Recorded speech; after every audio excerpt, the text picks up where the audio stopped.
Hello, everyone, and welcome to another stream from Hugo's desk. And thank you so much for being here. I can see a lot of familiar faces in the chat already, which is always great to see. I just need to switch one thing off here. Ah, there you go. Now I was hearing double. So thank you so much for being here today. We're gonna do another Showreel reviews today. This is going to be another day. I'm not entirely sure if we're gonna do 2, 3, 4. It really depends on the type of showreel we are doing. So yeah, and you are right, Yoshi. We we went around the moon before the last stream. That is absolutely true. I am I am streaming simultaneously on YouTube and also on Twitch as well.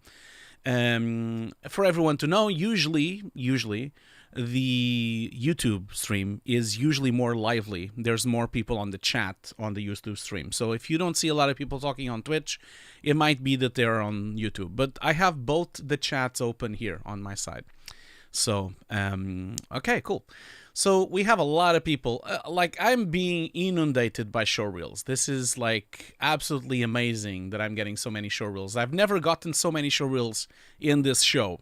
So it is ironic that now that I don't request any booking and we don't do the Zoom calls, I'm getting so many showreels. So just so you to have an idea, I have 25 showreels for today. Obviously, we're not going to do 25 showreels. I think that is obvious. But I will try to do as many as I can. And of course, anyone that is on these showreels, if they want to join the call, just let me know. You know, I'm always happy for people to join the call if they are here. In the meantime, I will have a few things to just say before we get started. As always, you know that these streams are supported and they are sponsored by BenQ, so can't thank enough BenQ for all the help and support that they've been giving me for years now on this channel. And so BenQ is the sponsor of the stream. That means that it's because of them that it exists. And speaking of BenQ, I wanted to just mention really quickly that there is a BenQ contest. I think I've mentioned this before. I mentioned this last time we were on, but I just wanted to do it again so that everyone knows. So the contest that is happening right now from BenQ is a design contest, and it's been extended. The deadline has been extended, so people now have more time to actually do this this contest. And I'm gonna put a link on both chats. I'm making a video about this soon as well, so there'll be a short and a video about it soon. So yeah, and basically, right now, I have it open here on the website as well. I think it is here. Just a second. Yeah, I don't think it's available on Italy. Nice, you're right. Eligible countries are Germany, Austria, United Kingdom, France, Netherlands, Spain, Belgium, and Ireland. Those are the countries that are part of this contest. I do apologize if you're not part of this contest, but there's really some really cool prizes to be won, and that's why I wanted to mention this. So basically, we got it's almost 4,000 euros of prizes on this contest. I put the link on the chat if you want to be part of it. The first prize is a monitor, an ergo arm, and a screen bar holo, and then the second prize is the monitor and the ergo. The third prize is a monitor. And basically just need to go in here and basically just follow the instructions. You basically just have to make your setup with using the template that they provide. So BenQ provides a frame template with the monitors, and then you can produce whatever art you want. Disregard this deadline. It is not the 30th of April. It's now the 30th of May. So you have one more month. And basically it's going to be judged by us three. Basically, I'm one of the judges, and these are the three judges. We have myself, Martin, and Amanja, which are going to be judging this thing. And so, yeah, so I can't wait to see your art. I hope you can join, and it would be really cool if you could join. So think about that if you're interested, and if you are one of the countries that are available on this contest, then make sure you do that. But yeah, thank you so much, BenQ, for supporting the show as always. Another thing as well to let you know, and about the next dates, So because like I said, I have 25 showreels to go through. So we have 5 more dates that are on the screen right now. So we have 21st of April, which is today. Then we're not doing it next week. And we're not doing the week of FMX. So we're come backing on the 12th of May, because I need to be at FMX the first week of May. And then 26th of May, and then 9th of June. So this will be every 2 weeks. And basically, I will then continue. Once we reach the June date, I will then produce more dates for July and more dates for August. So we will eventually go through all the showreels. I am trying to get through them as fast as I can. I was not expecting so many people to be involved and so many people to send their showreels. So that was a surprise to me. I was not expecting it since I've stopped having the booking thing, you know. So I was kind of surprised by that. But yeah, that's the dates. And if you want to submit your showreel, the links are on my social media. You have a link as well on this video. On the description of the video, there's a Dropbox link that you can drop your showreel, and you can upload the showreel as well, of course. I've also put the giveaway up on the stream as well. I have one giveaway of my Nuke course for today. Now, if we reach the goal, I've set up a goal. I've set up a goal of where's the goal? It's disappeared now. Oh yeah, no, I'm setting up now. I will make a new. I will make one more giveaway. I'm making the goal now, and if we reach 5 super chats at any level for the next 3 hours, I will do another giveaway. So I've set up the goal. Pressing the button, but nothing is happening. That's interesting. Why is that? Why is it giving me problems now? Okay, that's weird. Goal. Start the goal. This doesn't start the goal. Okay, that's cool. I guess it doesn't really work. Man, why are things so difficult? Why are things so difficult? I thought it was supposed to be easy to set up a goal. At least that's what they said, that it would be easy. But do you guys see the goal? I don't think it's there. I don't think so. I've made the goal, but apparently I can't see it now. I'll do this. I'll just refresh the page. Nothing is easy. Nothing is easy ever. Nothing is ever easy. That's the problem. Everything is difficult. That's always the same problem. Okay, so I think now it will work. If I do all callers, 5 super chats, and yeah, the button is not working. Oh, you look at that. I can't do the goal. Oh yeah, I did. Okay, now it's working. Okay, never mind. It's working now. I think it is there now. Okay, so the next 3 hours, if I get to 5 super chats, I'll do another giveaway. And the giveaway links are on the chat already. I've posted them on the chat, I believe. Yes, I did. Now, if you are not interested on waiting, you can always just buy my course directly. My course is still 75% off. It is the cheapest that it's ever been. And the coolest thing about all of this is that I'm about to launch a bunch of brand new classes. I'm currently making classes on the new Nuke 3D system, which will be dropping very soon, because I'm making those classes together with the presentation I'm creating for FMX as well. And so it will be dropping soon. So if you buy the course, you'll then have access to those classes of the new 3D system of Nuke 17. And of course, the future classes of Copycat as well. So, apologies, I had to sneeze there. And okay, I think that's it really regarding all of that stuff. I've put the links. I've told everyone everything. The only thing left to just mention is that FMX is upon us, and with that in mind, keep in mind that I will be there. And so if you're in Germany or if you're at FMX, it will be on the 5th of May to the 7th of May. And come and say hello. If you're in Germany, I'm actually involved on 3 presentations this time. It's my 8th FMX. It's the 8th time I'm doing FMX. And I'll be doing 3 presentations. I have a presentation for the Foundry, which will be on Wednesday. This will be about the 3D system of Nuke, the Nuke 17's new 3D system. Then I have the VFX Notes podcast live with Ian Files, which will be the podcast live with an audience, with a live audience inside the room. And then last but not least, I have a Nuke compositing production masterclass, which I'm producing online as well. And it will be only for the online people at FMX. And it will be a 2-hour workshop that people can watch. So those are... it already started. Look at that.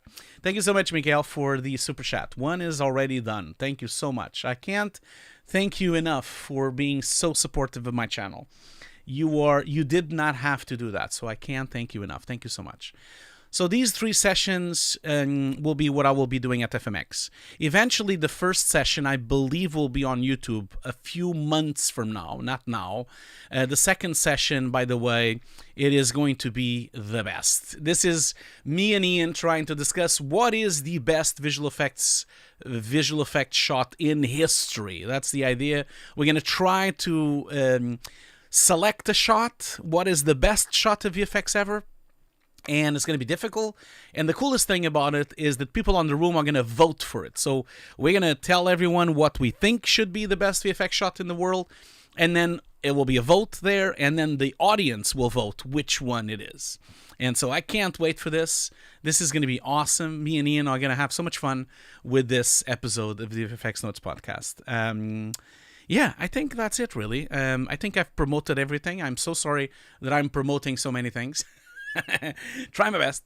Okay, so let's then start off with the Showreel reviews. Now, we have a bunch of them. I'll put them on the screen because I don't think you appreciate how much this is.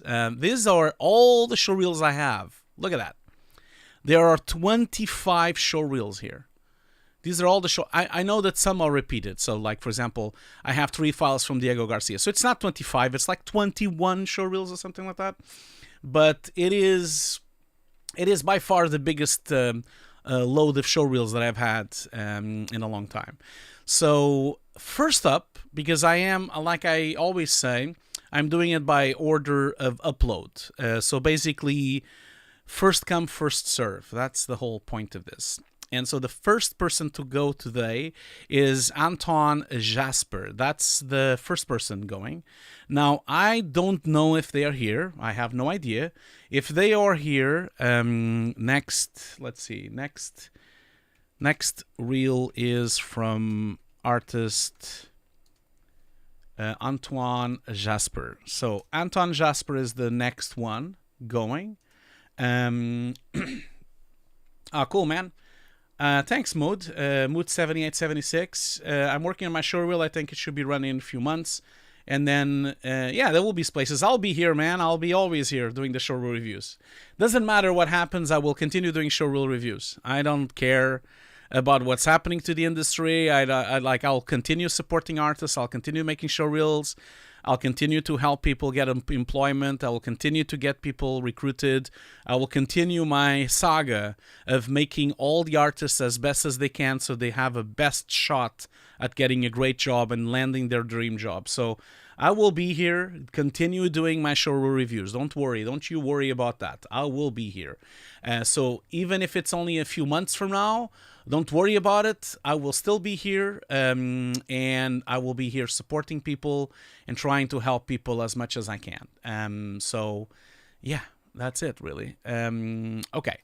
So let's then start. The next person is going to be, as I said, Antoine Jasper. And by the way, remember I always tell you guys that I put the sound now of the Showreels and maybe I'll get flagged and maybe I'll get demonetized. It happened last week, so 2 weeks ago. On the last Showreel review I made, YouTube did claim the audio, and so unfortunately I had to mute the audio. So you can still watch the Showreel review, but because I had to mute the audio, unfortunately the chat has disappeared. So every time you edit a video on YouTube, a live stream, they remove the chat. I don't know why. I have no idea why. It's just a muting, but That's how YouTube operates. So the last show review we've made, the live replay chat is gone, but the showreel is there. It's just that it doesn't have any sound. It's muted. So I will still play it now. At least someone will listen to it. At least once in their life, someone will listen to it. But it will be only now, because it might be that it will be claimed. But yeah, let's start by looking at Antoine's showreel here. And I'm going to put it on full screen, as I usually do, with sound. And then I'll be right back, okay? So I'll see you very soon. Let's just watch Antoine's showreel.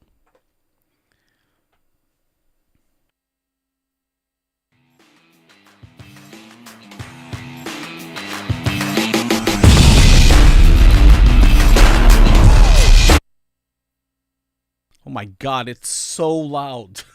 Wait a minute, guys. It is so loud. I wasn't expecting that. Damn, Antoine, you want to blow everyone's ears. Okay, I'm going to try that again.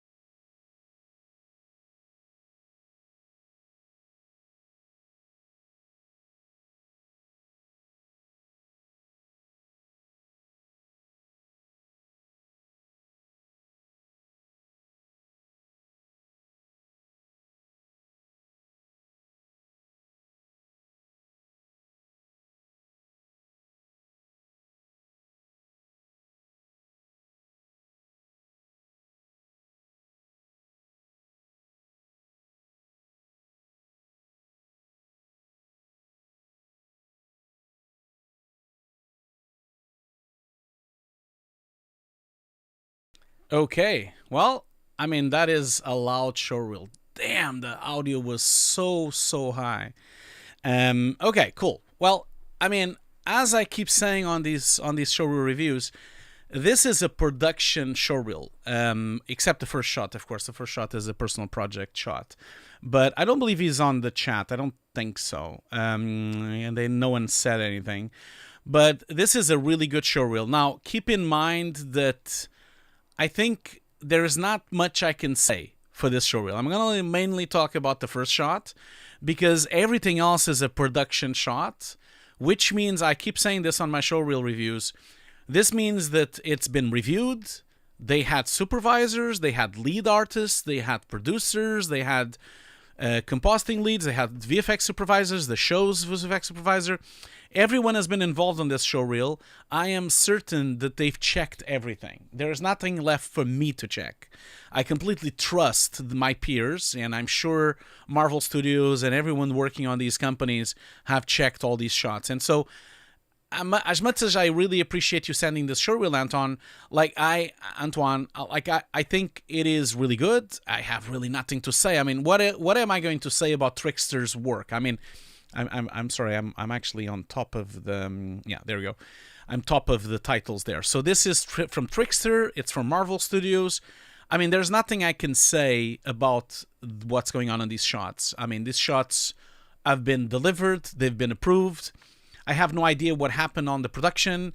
I have no idea what the challenges were, if you had last-minute changes, if you had a lot of problems. And so there's really nothing I could say about them that will make any real difference. I think then, because they look great. They look fantastic. I mean, what can I say? They're production shots. The ones from Bin Nuts as well, they look really good as well. I mean, all these shots are real well made, well tracked, well rotoed, well composited. I mean, there's really, again, Trickster again with the Marvels.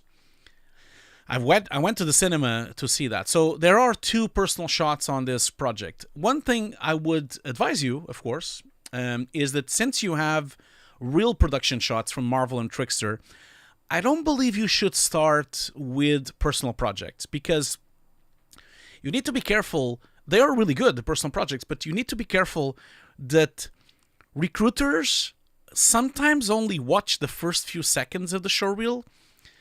And you need to be careful, because by mistake, maybe they skip your showreel because they look and see personal project and they ignore. you probably want to start with a production shot. I would really advise you to start with Marvel, start with the trickster shots, anything that has to do with really advanced VFX from a real studio is all. Maybe start with this shot here. This shot is really good. I think you should. I think you should start with shots that are production shots. That will give you the best opportunity for you to land the job. I think that it's going to be a better outcome than trying to make people wait for it. Having said that, I think the other shots are great as well. I mean, there's nothing wrong with them, okay? Just wanted everyone to understand that. Now, regarding this shot, which is a personal shot that you've made, compositing, look dev, all aspects, CG and FX. So you've done everything. And that's really cool. Really cool. I think it's really nice. It has a really nice explosion and flare that happens there. Then it starts evolving. It destroys everything. Then you have this cloud of smoke coming through. I mean, what can I say? If anything, I think you could even go bolder with the debris flying and the camera shake, and it could even go bolder because this almost looks like a nuclear explosion almost at some point. But it's really well achieved. I think you did a really good job. And I love the way you've broken down this thing. It's really nice that you've put the lens dirt and the lens grid and the particles, and everything is separated here so everyone can see exactly all the elements you've made. I even like the particular thing that you've made with the glow there and the particles as well.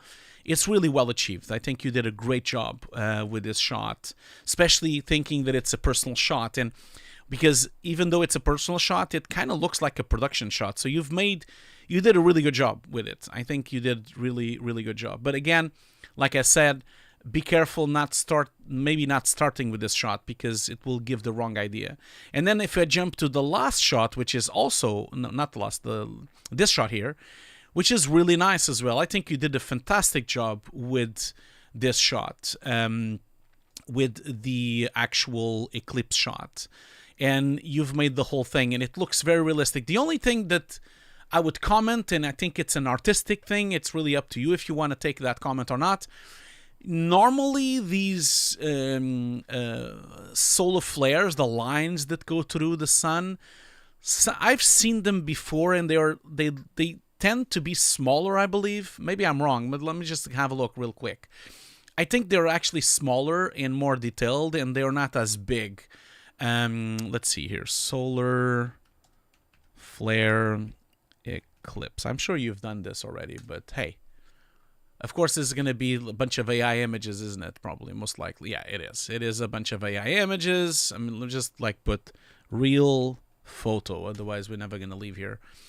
We never. Yeah, none of these are real.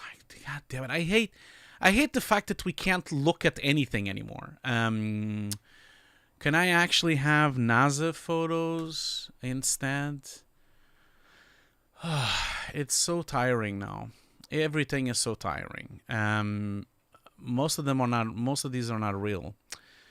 Oh man, what are we gonna do? Like I'm so fed up of not having of the internet being inundated by AI images. Jesus Christ. I probably won't even find it now.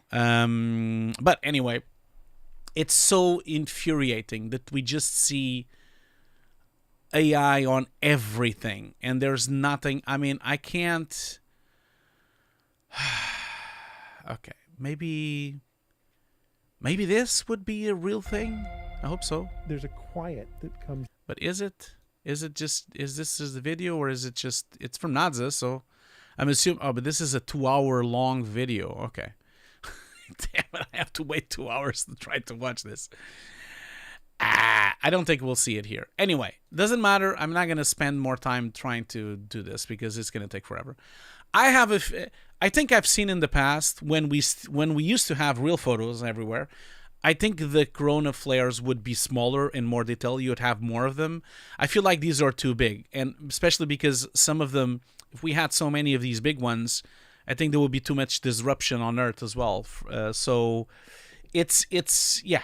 It is harder and harder for us to find real stuff. It is becoming a problem for sure. Anyway, I think your showreel is great. Let's just watch it again. I think you did a great job. And so I think I don't really have anything else to say. So, and you're always welcome to join the stream. And maybe if you have an update, do let me know, and we can go through it again, and we can talk about it. And I would love to know more about you as well. But I think it's a really great showreel, and you have a lot of really great production shots here. So well done, my friend. Just do that. Like, just put the production shots first. I think that would help.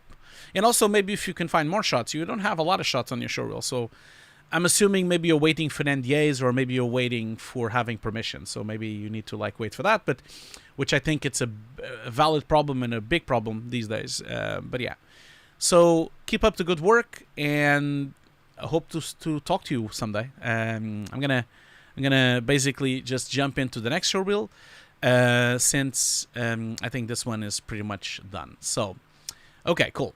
Antoine is done. Let's go then now to Alfred Merton. Let's see if they are here. Okay. Next showreel is Alfred Merton. Alfred Merton. Okay, Michaela, you have this. I don't have Discord open. You found a real picture? Good for you. Oh my God. I hate this now. I hate everything about this. Oh my God. What is happening with the world, man?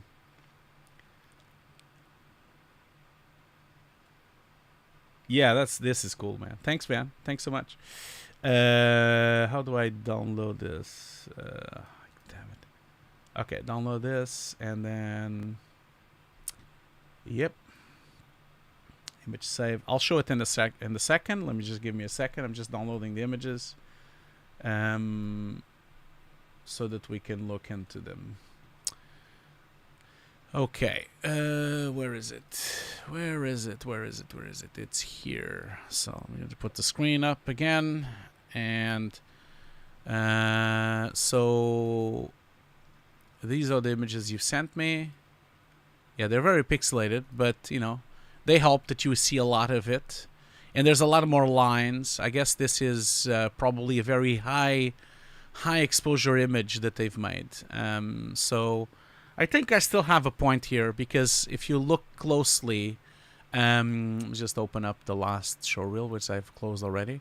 So if I go to here, to the end there, so that would have been here. Wait a minute, it's the first frame. It's there. Well, first of all, one other thing that I must say is that I don't think you would see the flares while it's still not an eclipse, because while we're looking at the sun before the eclipse is actually covering the sun, we don't usually notice everything because it's so bright. So I don't believe you would see the flares before it's completely covered. Usually you only see the flares after it covers completely the corona, and then you see the flaring. And if these images are real, you can kind of see what I mean. Like, you see the lines are much smaller, the flares, and I think you only have 2 or 3, and they're really big, they're really gigantic, which makes the scale a bit wrong. I think they need to be much smaller, so that you have little thin lines instead of the bigger ones. So yeah, thanks so much for the real reference. Thank you so much for the real reference, Mikhail. Much appreciated. It really is very helpful. Thank you so much for doing that and for sharing it. Okay, cool. So let's move on to the next showreel. Flares are overblown. Usually when sun completes eclipse, you can see the drop brightness. Yeah, exactly. Like they are usually not visible. I completely agree with that. Okay, let's go on and look at Alfred Merton's showreel and see where we are with that. So just lower the light a bit. I have way too much light here. Okay, hopefully the sound is not as high. Let me just see. Yeah, I'm going to just lower it just a little bit. Okay, so let's watch his showreel, and then we'll watch it with sound, and I'll be right back. I'm going to remove myself from it. I'll be right back.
Okay, so this is a big showreel. Has a lot of shots.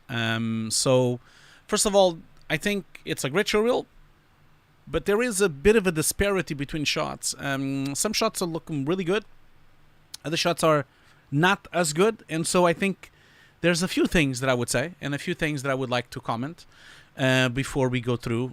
Some things also have some technical problems as well in terms of flickering and lack of quality. So there's a few things here and there to kind of like address and to kind of like have a look, I think. But let's just get on with it. So first off, you are from the School of Digital Arts and Art Effects. I do not know this school, but I'm assuming you're a student. You didn't say anything on the comments, so I'm assuming you're not here. If you are here, just do say something, and then we can chat. Or if you want, you can come over. You can always come over and actually join this call. And I always welcome everyone to join the calls. I like when people come over because it helps. It kind of helps to know, and it makes me not have to assume so many things, because I'm always assuming things because I'm not entirely sure if something was done or not, or yeah. So it's always nice if people show up. Okay, so but I do agree with the chat. It is a great showreel. Okay, so CG generalist, environment, and compositing. So you are actually a multitask artist of multiple skill sets.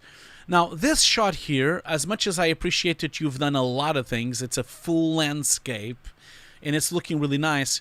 It is looking a bit incomplete. It kind of looks a bit too CG. It almost looks like, I apologize for saying this, but it looks like an old video game. It almost looks like a video game asset. It's not really looking completely realistic. And I think it's because it needs more detail and it needs more atmospherics, and not so much the small atmospheres that you've put, like the little smokes here. You have the little vapors here. It just needs a bit more of that for it to actually be complete. And also it needs more breakup. I think there's a lot of repetitions and a lot of scale issues. Like I kind of see that it looks really gigantic, this mountain, because we see the ships here and we see the beach. But then look at this grass. This grass looks really big for it would be there, and all this vegetation is all very even. It should be broken up. I think you also need more variation on the rocks and in general in the entire scene. I think the scale is a bit off. And then in terms of atmosphere, it's a bit strange the way the lighting is happening on the shot. I believe that it is weird that we have so much fogginess happening on the last mountain there, and these ones are looking okay. I like these. They are a bit washed out. But then the water isn't, and this one is as washed out as that one. It almost has no difference.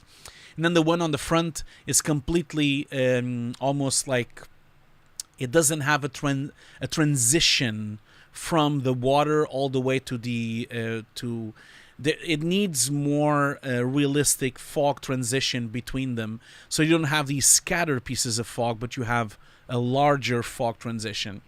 And also the beach looks very unrealistic. It almost looks like it's missing the foam. It's missing the water contact to the sand. We usually have a wet surface of the sand, and then we have foam of the sand. And also water moves. It doesn't really stay static like that. So there's a couple of things that are kind of like making me think this is a gaming asset. It doesn't really look like a CG film shot or something, because it's lacking detail and it's lacking these little small things. And they might be too much for the scope, because it's a lot. Like if you have to make foams and dynamics for all these things, it's going to be a lot of work. And there's also other things as well, if you think about it. Like, there's so much blue sky here with so much clouds, and then I'm missing the transfer of light coming from those clouds in the sky into the body of water. It's okay over here, but this water is too dark. I mean, it's missing the bounce of the sky. It's missing the bounce of the clouds. I'm almost wondering. Is it actually an HDR with that sky, or is the sky something you've put in later in Nuke? Because it doesn't look like it's connecting completely. And yes, I do agree with Modo 7876. It is a bit crushed. The blacks are a bit crushed. I think it's definitely a bit like that. Although I might do one thing here, because I think it's definitely a little bit too crushed for you guys. I'm gonna just lift the light just ever so slightly, okay? If you don't mind, just gonna gamma up the screen, the display here, so we can see a bit more. Just give me a second. I'm just like, if you just give me a second, I think this is too much. Yeah, that's too much probably. But if what I'm seeing on my screen would be kind of, yeah, I'm just like increasing the brightness, the gamma level of my screen, because that's pretty much what I'm seeing on my screen. So I've lifted the gamma a bit more so that you guys can actually see the detail down here. I think the stream was a little tad dark, so I do apologize that.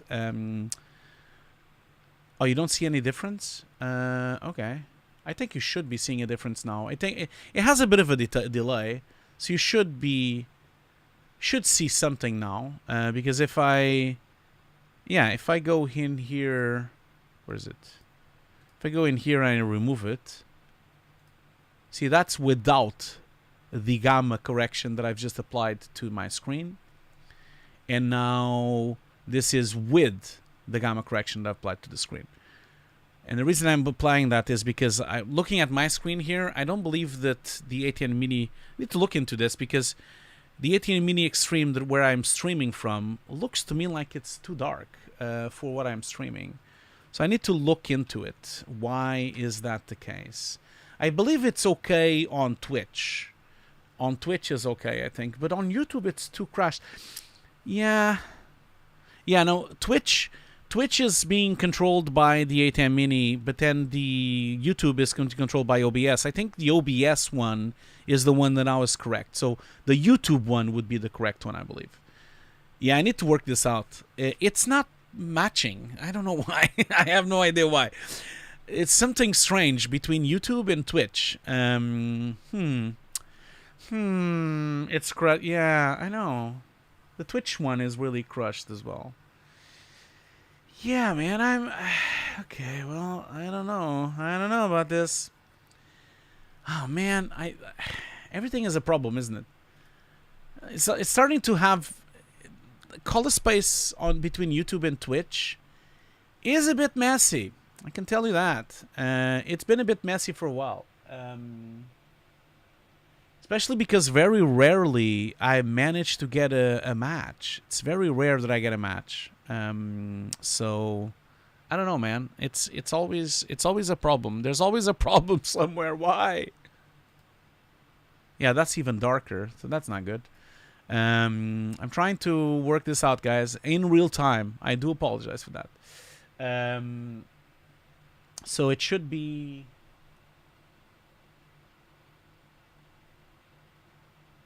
Would it be that one? No, that's even darker.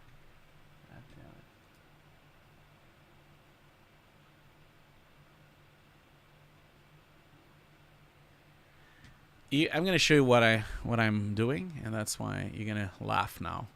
So you see, every individual screen on my computer has, of course, a color space, and because I have 3 screens plus the 4th screen, which is the mirror for the stream. So I have 4 screens, and the mirror that goes to the ATM Mini Pro is the Blackmagic. And so if I go here, because on my screen I'm watching currently with. On my screen, I'm currently watching with, where is it? Display P3. That's what I have on my screen right now. But on the Blackmagic output, which is a video output, I was having Rec 709. But for some reason, it's way, way, way too dark. So I'm going to just see if I can make it. Yeah, I think that's the closest I can get it, because that's Rexon Zone 9, which is what YouTube is going to want anyway. Rexon Zone 9, and that's going to be 2.4. But I was using which one was I using? Oh man, I have way too many colors. I need to clean this up. I don't know why it's repeating things all the time. I don't really know exactly why that's happening. Yeah, that's the same. So the Rexon Zone 9. Yeah, I'll research this a bit later. I'm just like, I need to look into this, and why am I not having a match between Twitch and YouTube, which is very puzzling. Why? Yeah, but OBS, the problem is that I'm streaming from two different places, you see. So OBS is doing the YouTube stream, and then Blackmagic ATM Mini is doing the Twitch stream. So because I have to have both of them to do the two streams. Now, on OBS settings, as you were saying there, Mikael, it doesn't really work. That's the thing. If I go to Advanced and then I go to Color Space, it doesn't really make any difference. Actually, now I can't even show it. Yeah, because I can't change it. Yeah, and if it's going to be limited, it's going to be even worse. So if I go in here, what you're talking about is this setting here, the full color space or the limited color space. Now I can't change it anymore right now. So I'm not using OBS for both of them at the same time, because OBS can only stream for one thing at the same time, and so otherwise you need to pay to have restream. This is a long conversation, but in the past, I was only using the ATM Mini Extreme. That was it. That was the only thing I was using, and it was working fine. The problem, though, started when suddenly something happened with the ATM Mini Extreme, and for some reason, it is more crushed now, and there's something wrong, and I think it's an update or something that they've done, and I've been struggling with this for a while now. But I'm not going to fix that now, because this is the middle of the stream. So I will then look into this later on. I am trying. I think it looks as best as it's going to look for now. So I can use a free mod. Well, okay, I can look into that. Thanks for letting me know. I didn't know that there was a free mod to do that. I can look into that. Not now, of course. I'm doing the stream now. So let's continue with this. So if I continue with the shot, I think the second shot kind of has the same problem as the first shot. I believe it's just a scale problem. First of all, I would never believe that these, it's not just a scale problem, it's a bit of a design problem as well. I feel like these houses don't have any streets. There's no paths to them. So these houses are in the middle of the sand, which is really strange, because if the water would rise, like with the normal tide, the houses would be inundated. So there's no harbor, there's no wall, there's no streets, there's nothing separating the houses from the water. And not only that, but the water is missing the foam and the contact foam. So it's just a bit strange. And also these trees are really big as well, and the vegetation is really tiny, and I just find it, from a design point of view, it is a bit of a problem. I need to look in. I think you need to look into this and rethink it a bit. Maybe you don't need the body of water there. Maybe not have the body of water and just not show it, and just have the whole thing. So you need to be careful with the scattering of the buildings, and also how the buildings are. You need to think about it in an architectural point of view. How do you get to these houses? Where are the streets? Where are the paths? How do you get to these buildings here? Where is the pathway between this wall and these? How do these people get into this building, for example? There's no wall. There's just a wall. There's no pathways. There's these arches here.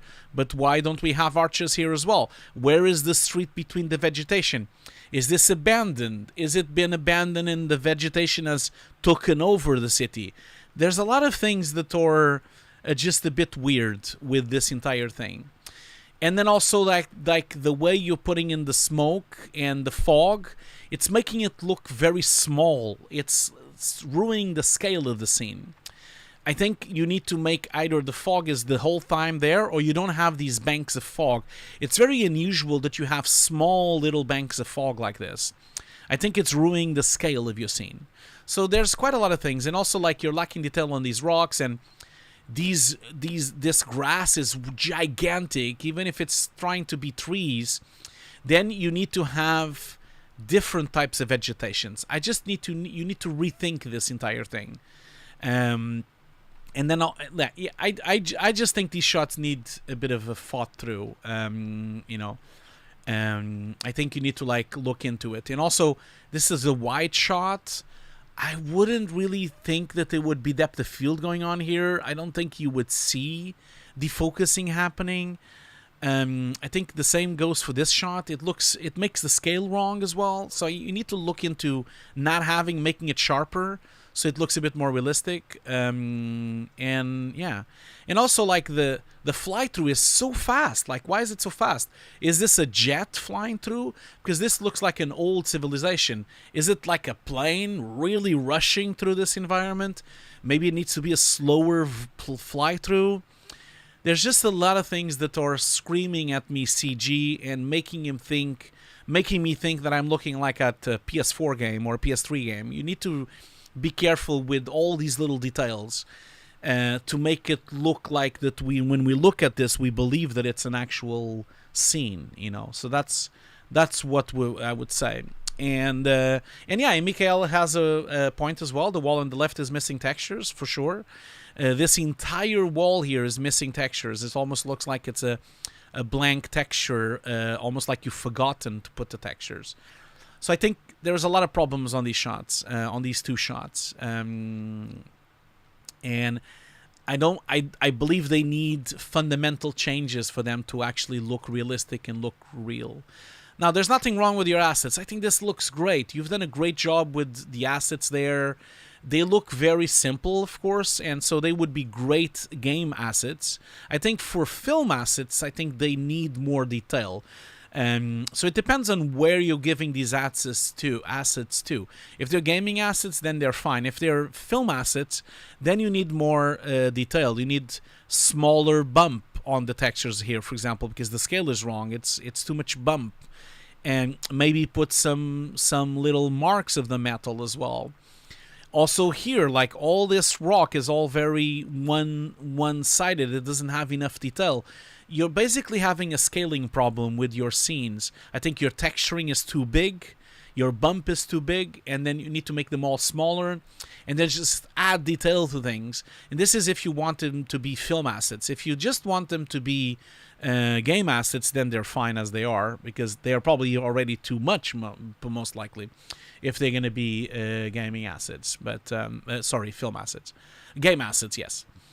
And then we have this shot, environmental modeling, shading, and compositing. Okay, so these shots look cool, and it's a great idea, but the flickering is so bad. It has so many problems with the flickering that I think you fundamentally have a huge flicker problem that is really not going to be solved in comp. This can only be solved in a render time. And there's also weird things. Not sure why this piece of smoke here, the clouds are defocused, but then the rest isn't. So that's strange. And I'm not sure exactly what are they supposed to be as well. I definitely don't think they should be defocused. And there's also other things that are peculiar. You have a really nice slide in overexposure here, which is really nice. I like people that overexpose their scenes because sometimes they need to be overexposed. There's nothing wrong with that. There's not a problem at all when things are overexposed. But I think that it's strange that there's red here. Where is this red coming from? Because nothing else has red. I don't see it. Where is it coming from? Because nothing else has that propeller. The reflections are too noisy as well, so you need to you have too much low sampling on the entire render. I think it's really a good idea, but maybe you've hit a limit of what you could achieve in render time. So you need to really look into that and see if you can get it to work in a better place. Okay, so that's fine. This is the breakdown. There's nothing really to say. I like your breakdowns. The breakdowns are nice. And And I think you did a good job with the vegetation and the breakup. I think it's... Oh, Mikael thinks the orange is from the lava on the forest fire. Yeah, but I understand that, but then where is the other fires? Like, why is it just fire there? It looks weird to me that there's not enough fire. Yeah. Also, I don't know how this is actually built, but it feels to me like there's too little light here. Like, you see the amount of light reflected on the water there? I don't think there's enough light being reflected and lighting up these trees. It's almost like this entire tree and the surface on the floor there is not being affected by the light. So yeah, I have a few problems there for sure. Okay, let's move on to the next one. Please don't take the wrong way. I know I'm giving you a lot of feedback, but I'm trying to help as much as I can. I'm trying to get it as constructive as possible. So don't get it wrong. Please don't become upset about it. I'm just trying to give as much feedback and try to help the showreel as much as I can. These are the kind of things that people would notice and people would see if they were watching your showreel on a recruitment. You know, if the people were... Yeah, that's right. It is an honest showreel review. Yeah, you're right, Yoshi. Neat Video is amazing at denoising low sampling, especially if you go through the settings of Neat Video. Neat Video has some amazing settings for you to really pin down specific different types of noise. Oh, I can see Nikki Dangerous is on the stream here on Twitch. Thank you so much for being here, my friend. It's been a while since I've watched some of your streams. I need to connect and watch and say hello as well. Thank you so much for being here. Okay, so next up, this shot here. So this shot also has substantial problems, I think, that you need to address. So from a compositing team point of view, I think the person is not completely integrated into the shot. And also the shot itself, you did a good job with the fog and the smoke happening in front of the ship, but I think it needs to be in other places. This piece of metal of the ship is too dark, and the black point is not matching the distance that it should be. So it's almost like this side, the left side, looks like it's on the correct distance, and you see and feel the deep and feel the depth and the fog in the atmospheres, but it is almost like this was forgotten.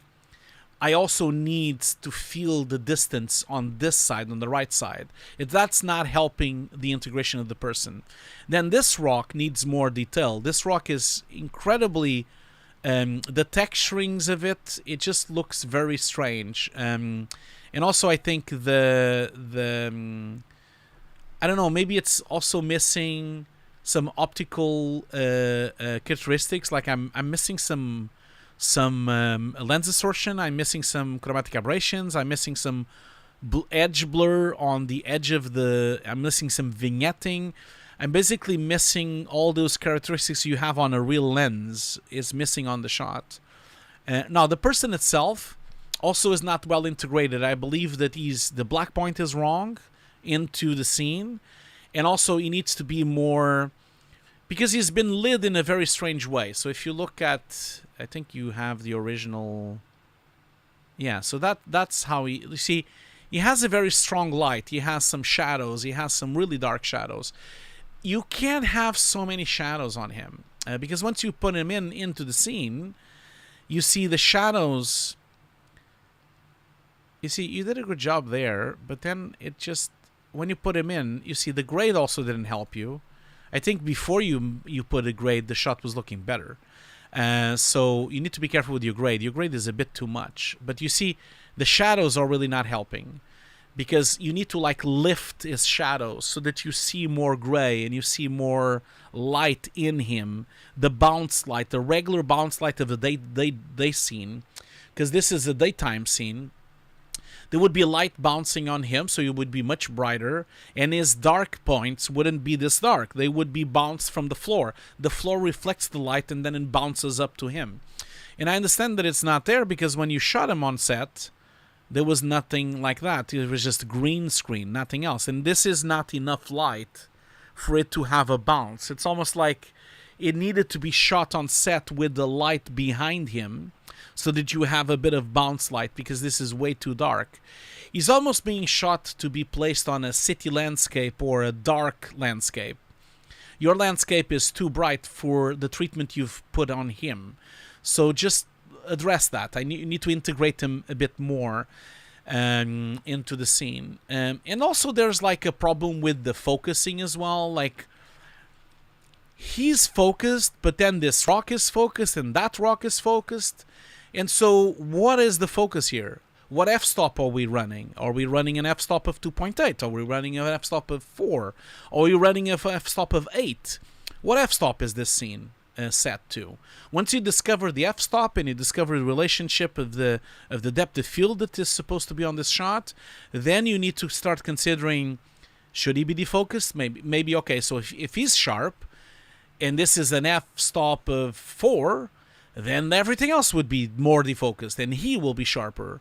Or maybe the other way around. Maybe the cameraman is looking at the fire in the ship, and so that's focused, and the guy is defocused. And so you need to look into that. You need to look into how to develop a proper camera defocus relationship between all these layers. And also you're missing light wrapping. This entire top here is really bright, and it's behind him, and it should be light wrapping into his head. There's not enough light wrap. Maybe you put some, but it needs a lot more light wrap. And there's so much smoke and so much atmosphere. Where's the layer of atmosphere that goes in front of the guy? So there should also be a layer of atmosphere that's actually happening on the foreground that would be in front of him. So between him, so you would have first atmospheres in fog, and then him, and then the background. So all these things need to kind of like do that. Actually Alfred is here. Oh, great, thank you. Do you want to join the call, or are you just happy to be on the chat room, on the chat?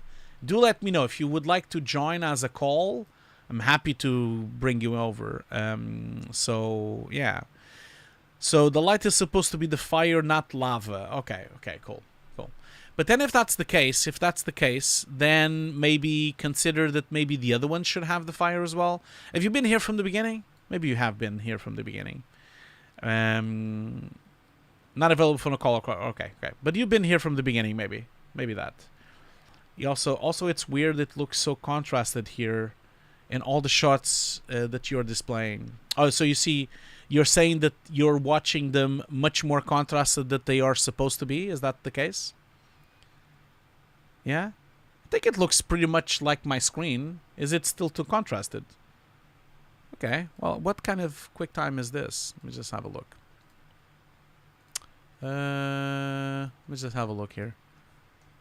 This is... Call space of this is Rexon Zone 9, 111. Yeah, it's correct. It's all Rexon Zone 9, 1111. It's all correct on this side. Wait a minute. Oh, sorry. I think we just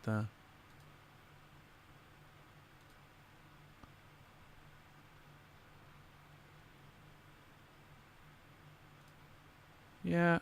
Oh, sorry. Pressed the wrong button. Okay. You're saying that it's still too bright. It looks exactly like my... I'm looking at the result of the stream, because I have it on my side here, which is the output of the stream, which is what's on YouTube right now. And I look at my screen, it looks exactly the same. It doesn't look any different. So I know there's a difference between Twitch and YouTube, but that's something else. I don't know exactly what that is about.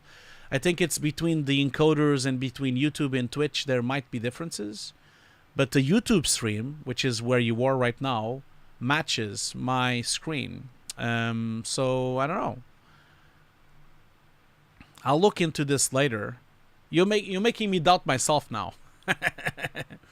Having said this, even if the color spaces would be wrong, the shots should still work on any screen.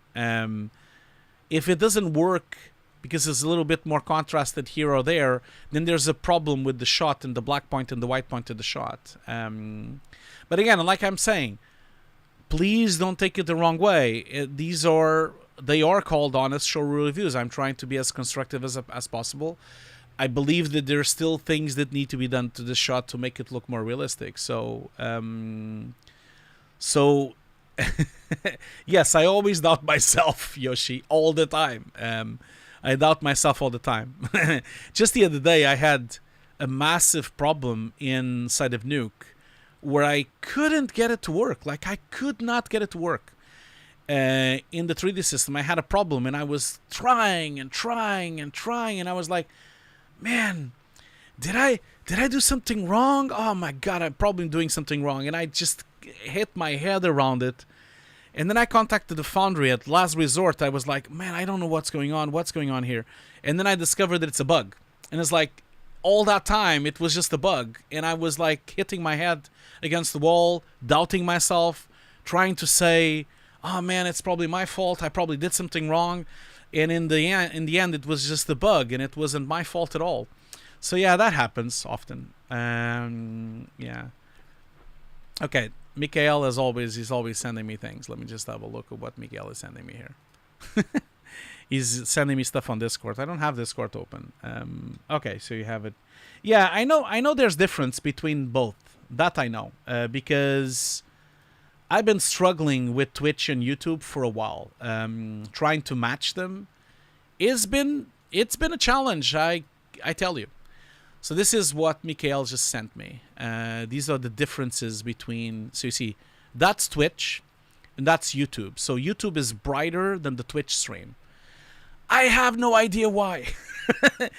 I can tell you that I'm using the same screen and I'm using the same camera. And I cannot, for the love of me, try to understand which one is the one that is correct. The one that looks the more correct to me, matching my screen, what I'm watching is the YouTube one. So what I'm watching on my screen looks like the YouTube one, so that you all know. So what I'm watching on my screen does not match the Twitch one. So yeah. Thank you so much, Mikhail. So I'm not entirely sure. Yeah, Twitch, I know. YouTube has raised the gamma for me personally. Yes, I know. Now, I could manually color correct them, I guess, but that's like a rabbit hole. Like I need to like get to the bottom of this. Why they're not matching? I don't know, man. Maybe I do need to fork up and pay the restream fee, because I know the show my chart. Oh my God. I know that if you buy and you subscribe to Restream, then you can restream from one single thing into both applications. So maybe I should look into that. I have to pay for it. I didn't want to pay for it, but that also will provide me an opportunity to have YouTube, Twitch, and LinkedIn at the same time, which could be interesting. I think I've always thought that maybe I should be streaming on LinkedIn, all these things. So I don't know. Classic FM MPEG, yes. Good point. Let's just continue, okay? So again, okay. So again, Alfred, I hope you don't get this the wrong way. I think your showreel is good. I just feel that there's a few things that you need to look into for it to look great. So yeah, that's too expensive. You see, $20 for 3 streams, that's too much. £20, $20 a month, it's too much, man. Man, that's how much I earn on YouTube. I'm not gonna pay. You see, YouTube pays me like $20 a month or 30 sometimes. I'm not gonna spend the entire amount YouTube pays me on just restreaming. It's too much. It's too much. Because basically Twitch is paying me like maybe $5 a month, and YouTube is paying me maybe $30 a month, 25 if I'm lucky, between 25 to 30. So I'm getting a total of $40 on these streams. per month, and then I'm gonna spend 20, like half of it, on just the stream thing. I'm not doing that. I'll think of something. I'll find a solution by myself without paying. It's the same reason I'm not using Zoom anymore, because it was also $20 or something. And if I'm going to do these streams, I can at least not lose money on doing the streams. You know, I'm already doing them for free. I'm not just going to like lose money to make them. So believe me when I say this, I'm trying my best. Okay, I'm trying my best. Okay, let's continue here. One thing I also would say, where is it? Yeah, that's nice. I think the fire as well. I really like that you've put in the fire into the shot. That's a really nice touch. But I would definitely try, if you can, try to get some light interaction into the ship. There's all this fire around, and I'm expecting to see some rim lighting happening here. Some little subtle reflective rim light and reflective bounce light out of the fire. So I think you should look into that and try to get it to be more interactive there. But I'm going to move on to the next shot, because I think I've already broken up as much of this shot as I can.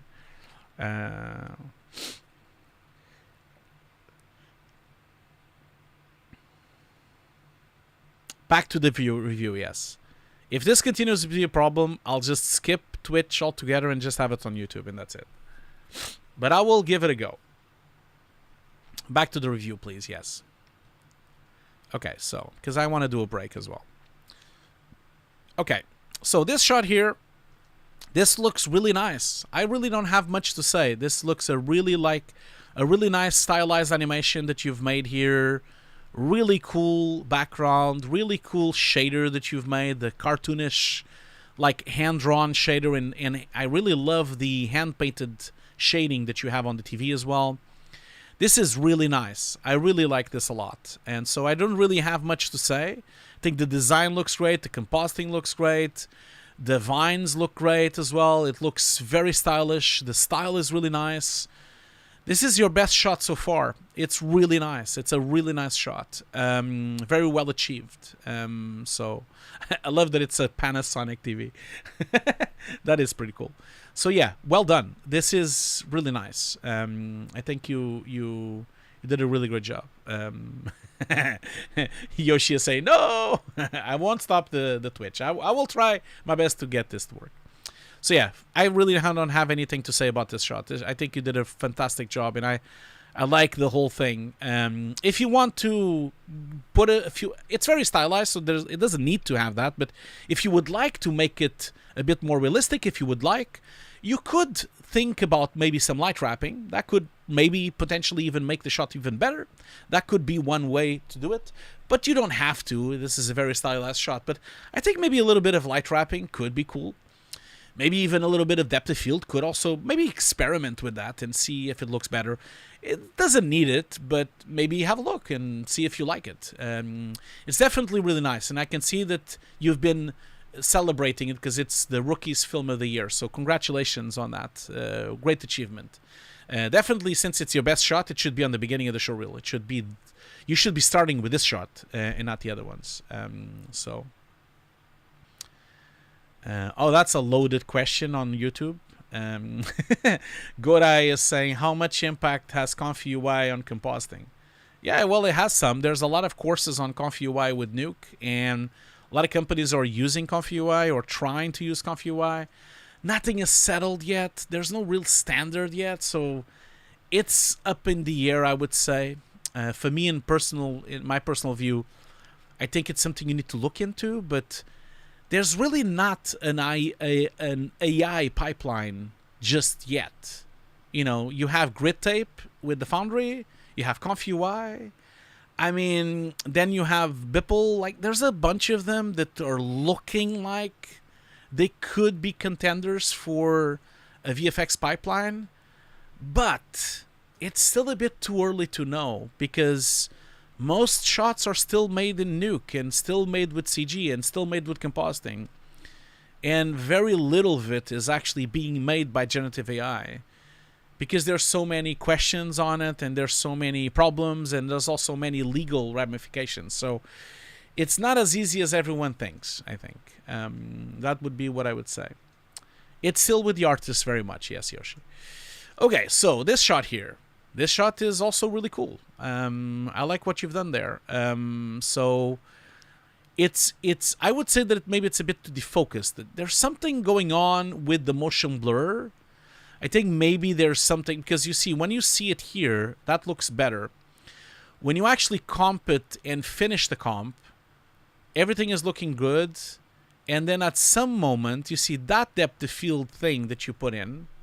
There's something going on here, because before you put the depth of field and the motion blur, it's looking much better. Things to improve for sure. I would definitely try to see if I could get a better glow coming from the core of this lava. I think you could go deeper with more high dynamic range, and so you have brighter pins of light on the lava. And I think, because I think it's a bit, it could be like smaller and less glowy, but like more pings of light.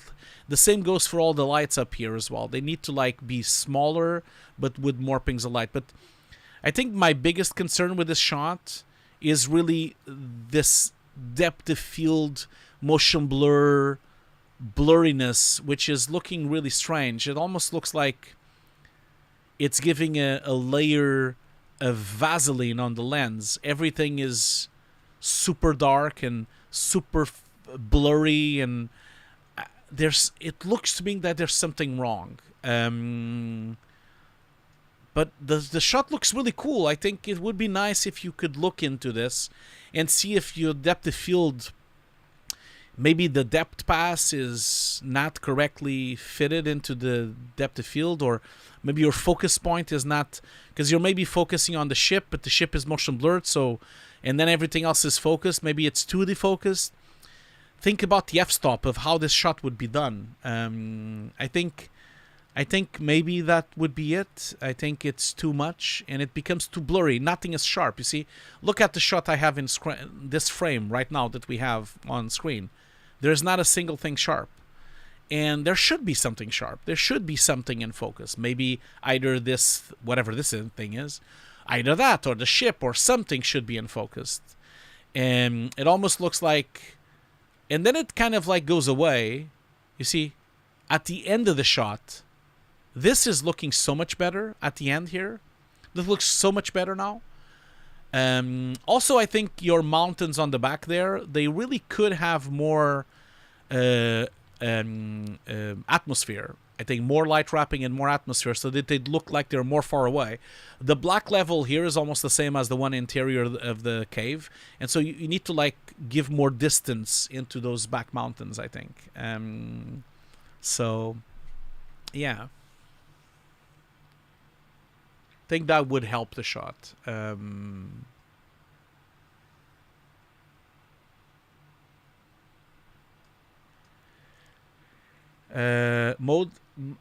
Mood 7876. I've been using Corridor Key in the last hour, and it's been insane. It's good, right? Yeah, I'm commanding it with the IBK to get a really good, nice key. Yeah, I think Corridor Digital did a really good job with the keyer. It's a great step. Like, it's a really great step. Yeah. I'm assuming you downloaded there was someone going around on LinkedIn that made an application for it to run inside of Nuke, I believe. So that, which is really cool. So.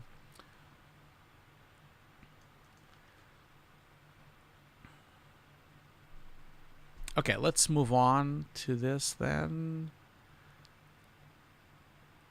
Yeah, so the last shot here, I think this is the last shot, isn't it? Yeah, it is. This is really good, but I'm a bit unsure. It says it's a Compositing Academy workshop. So is it very good because the assets were already very good and you just followed the workshop, or did you actually do the whole thing by yourself? It looks really good. Yeah, absolutely looks great. And it's by far the best shot of your showreel. But I'm just assuming, I like this. This is really nice. I'm just asking this because it looks so much better than everything else that you have on your showreel. that I'm just like a bit unsure exactly what's happening here. Like it just looks too good for everything else. So is it because you've become much better? Or is it because this shot was following a workshop and following along just the steps that they had on the workshop?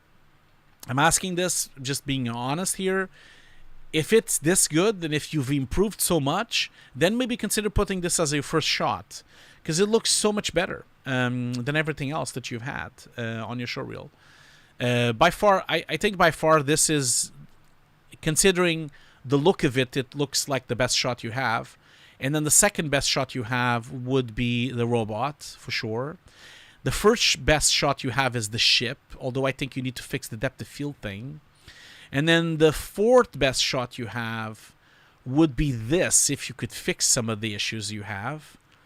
And then last but not least is these landscapes, which I think they are a bit to be desired. And then the worst shot you have is this, not because of the shot itself, but because there's so much noise and so much flicker that is really bringing down your shot. So I think it requires a lot of work for it to become better, you know. So yeah. So I think that's it, really. Yeah, so I hope that helped. I hope you didn't get upset. You know, you haven't said anything else, so I hope you're not upset. Try my best to give as much constructive feedback as I can, and trying to help as many people as I can with their showreels. But yeah, I think we will. So yeah, you haven't really said anything else. So I don't know. You let me know what you think, and we can discuss it later. I'm always happy for you to return to the show. I'm always happy for you to update your showreel and send it over again. I would love to see the rest of the continuation of your work, you know. Congratulations, it is a good showreel. It just has tiny little things that need to be fixed, and little small things. That's why we're doing the review. So congratulations, my friend. I think, yeah, I don't think you're here anymore. You were here before. I know you were here. So, oh, thanks for saying that. Some noob. I like your name. some noob. I like your name at all. Yeah, I think it was constructive as well. I think it was helpful. But I think they were here and then they left. Maybe they're at work, or maybe they are busy or something. It doesn't matter. They can watch it later. Anyway, Alfred, thank you so much for sending your showreel. I much appreciate it. Okay, so next up, we are going to do a break. Now, before we do the break, I'm just going to... okay, so that one is done. We're going to do Diogo Garcia next. So I'm going to put here the name of the next person. So next reel is... Now, I believe they told me that they wanted to join on the call. So I'm going to... We're going to do a break now. Now, I've received a bunch of reels from Diogo here. So I need to look into... I need to ask him which one is it. Because I have 4 files here. So hopefully they can let me know. I'm going to go with the last one. But, you know, you never know. So we're going to do a break. I need to stretch my legs. I need to get some water. We've been on for an hour and a half. So during the break, as usual, we're going to have some ads. So we'll be doing the break for 10 minutes. You're going to see some ads for BenQ. You're also going to see some ads for my Nuke course. And you'll see the ad for the book of my wife, Green Recipes for All. Ana Marquez, she's my wife, and she created this recipe book, which is for sale on Amazon, on all shops, digitally and physically, as you can see here. It's a fantastic book. Of course, I know I'm biased, but I love her food. I love her, and this book is outstanding. I really love this book. And so if you have someone that you know that likes food, always consider maybe giving it as a gift. I know the book is vegetarian. Oh, sorry, that's not what I want to show. This. I know the book is vegetarian and vegan, but it doesn't really matter. It's for everyone, really. It doesn't need to be for vegans or vegetarians. So I'll be showing the ad from BenQ. I'll also be showing the ad for the book. And I'll be showing the ad for my Nuke course as well. And the ad for the magazine from before and afters as well.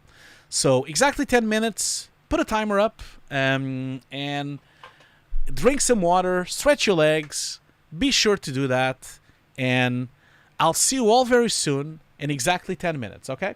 So I'm gonna, let's see here, break, okay? Okay, so I'm just gonna like set this up, okay. Okay, I'll see you all very soon. Thank you so much, and see you very soon.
Hello everyone! I'm super excited to give you a glimpse of my first cookbook, Green Recipes for All, featuring over 50 dishes inspired by amazing Mediterranean food. Inside, you can find recipes made with a variety of fresh, healthy, and versatile ingredients and popular plant-based products. These are great choices whether you already follow a plant-based diet or simply wish to cook a few weekly meat-free meals to reduce your overall meat consumption.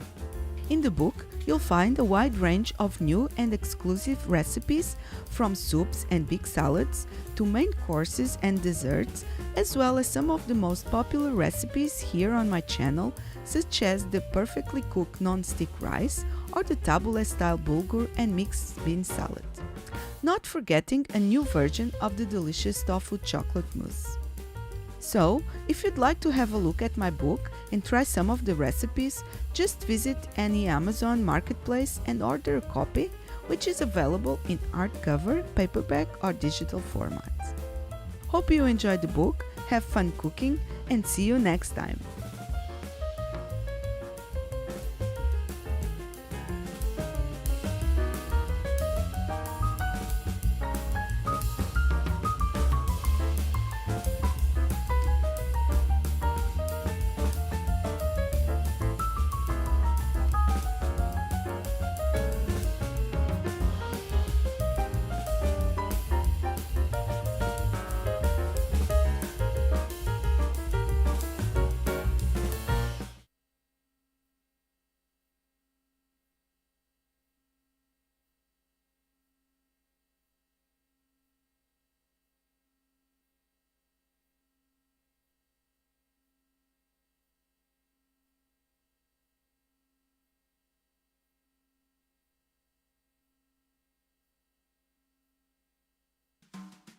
Are you interested in learning compositing? My Nuke course is currently 50% off.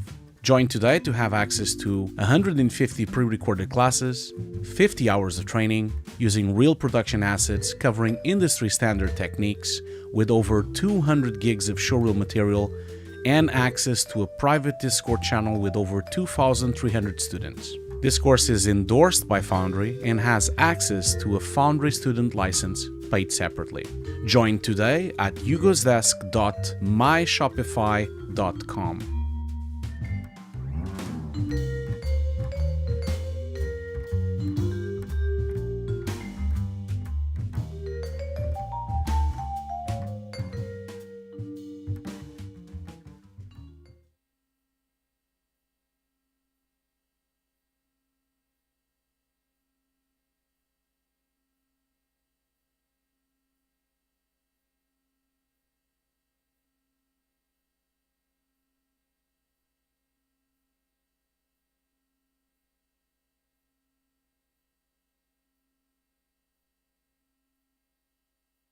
Befores and Afters magazine is the monthly print mag from VFX journalist Ian Fales. Go in-depth on key visual effects topics with major VFX supervisors, artists and studios. Each issue covers a different area like creature animation, miniatures, on-set VFX and VFX tools.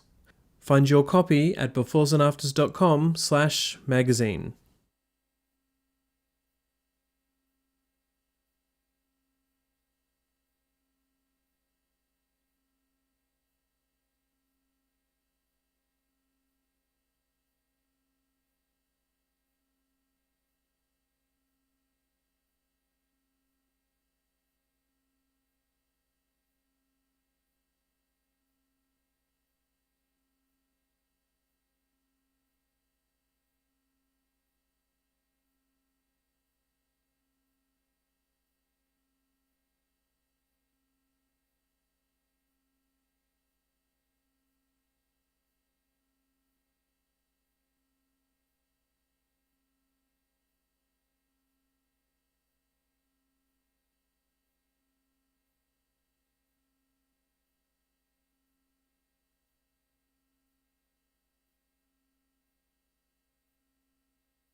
Okay, I am back.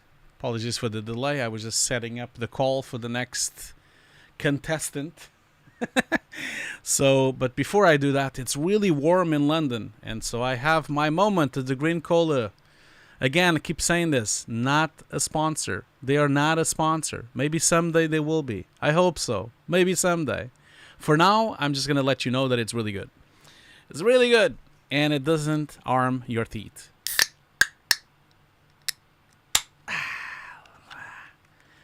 Wonderful. Oh, God, this is good. Look at that. I have my coaster. I'm a little coaster here for the foundry.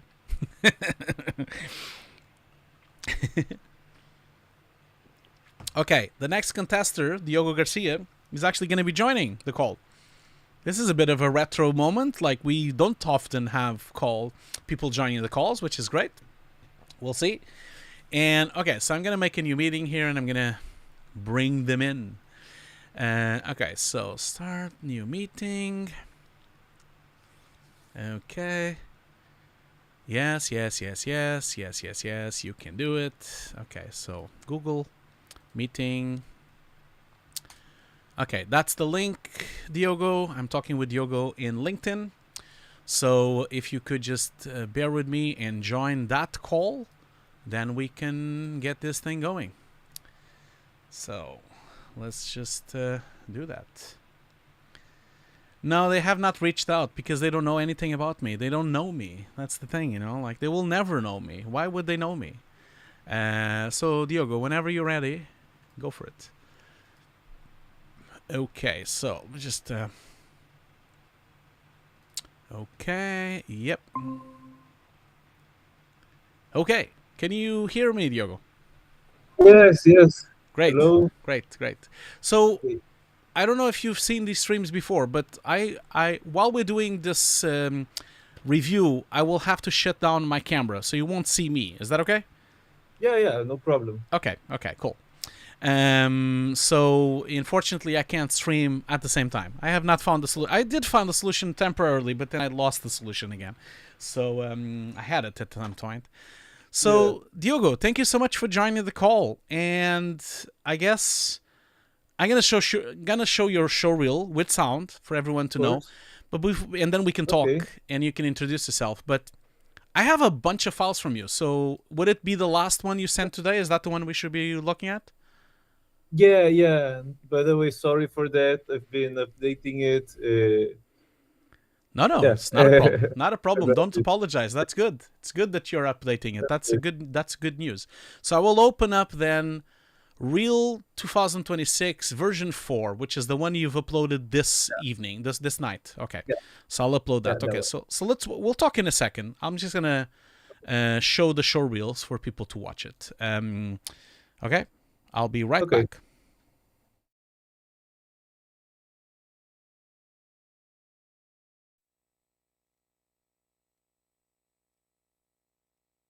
Feel free to mute yourself, otherwise people will hear you. So you probably want to mute yourself while we're watching this. I just did. Okay, great.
Damn, that is some hard-hitting drum and bass there, man. That's cool. Look at that. That is awesome.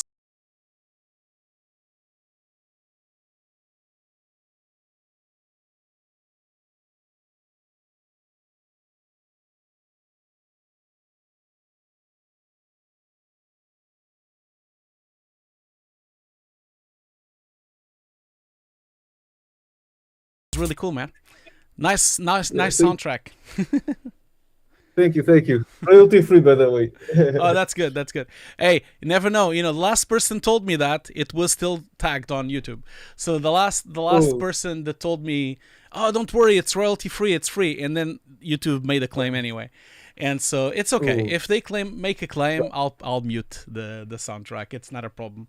It will just be that people watching now this Showreel review in the future, they won't listen to this wonderful music. So so before, I'm gonna leave this looping here, but before we chat, tell me a little bit about yourself, my friend. Where are you calling from? What's up with you? Tell us some stuff about you. Yeah, right now I'm living in Spain, Madrid. Cool. But I grew up in Rio, in Brazil, studied in Portugal, in Porto. Okay, great. Ended up doing the course with you because I think Ricardo Ferreira was a teacher from the university where I was in Católica. I started ever so slightly going through animation, then compositing, and started now most recently getting more into effects with Houdini and whatnot. Right now I just finished the course with Houdini, and I'm trying now to see if I can get some sort of internship or a job as a junior. And in the meantime, like working on my reel and finding a part-time job. Cool, man. Cool. Well, congratulations. Yeah, Ricardo is a great teacher.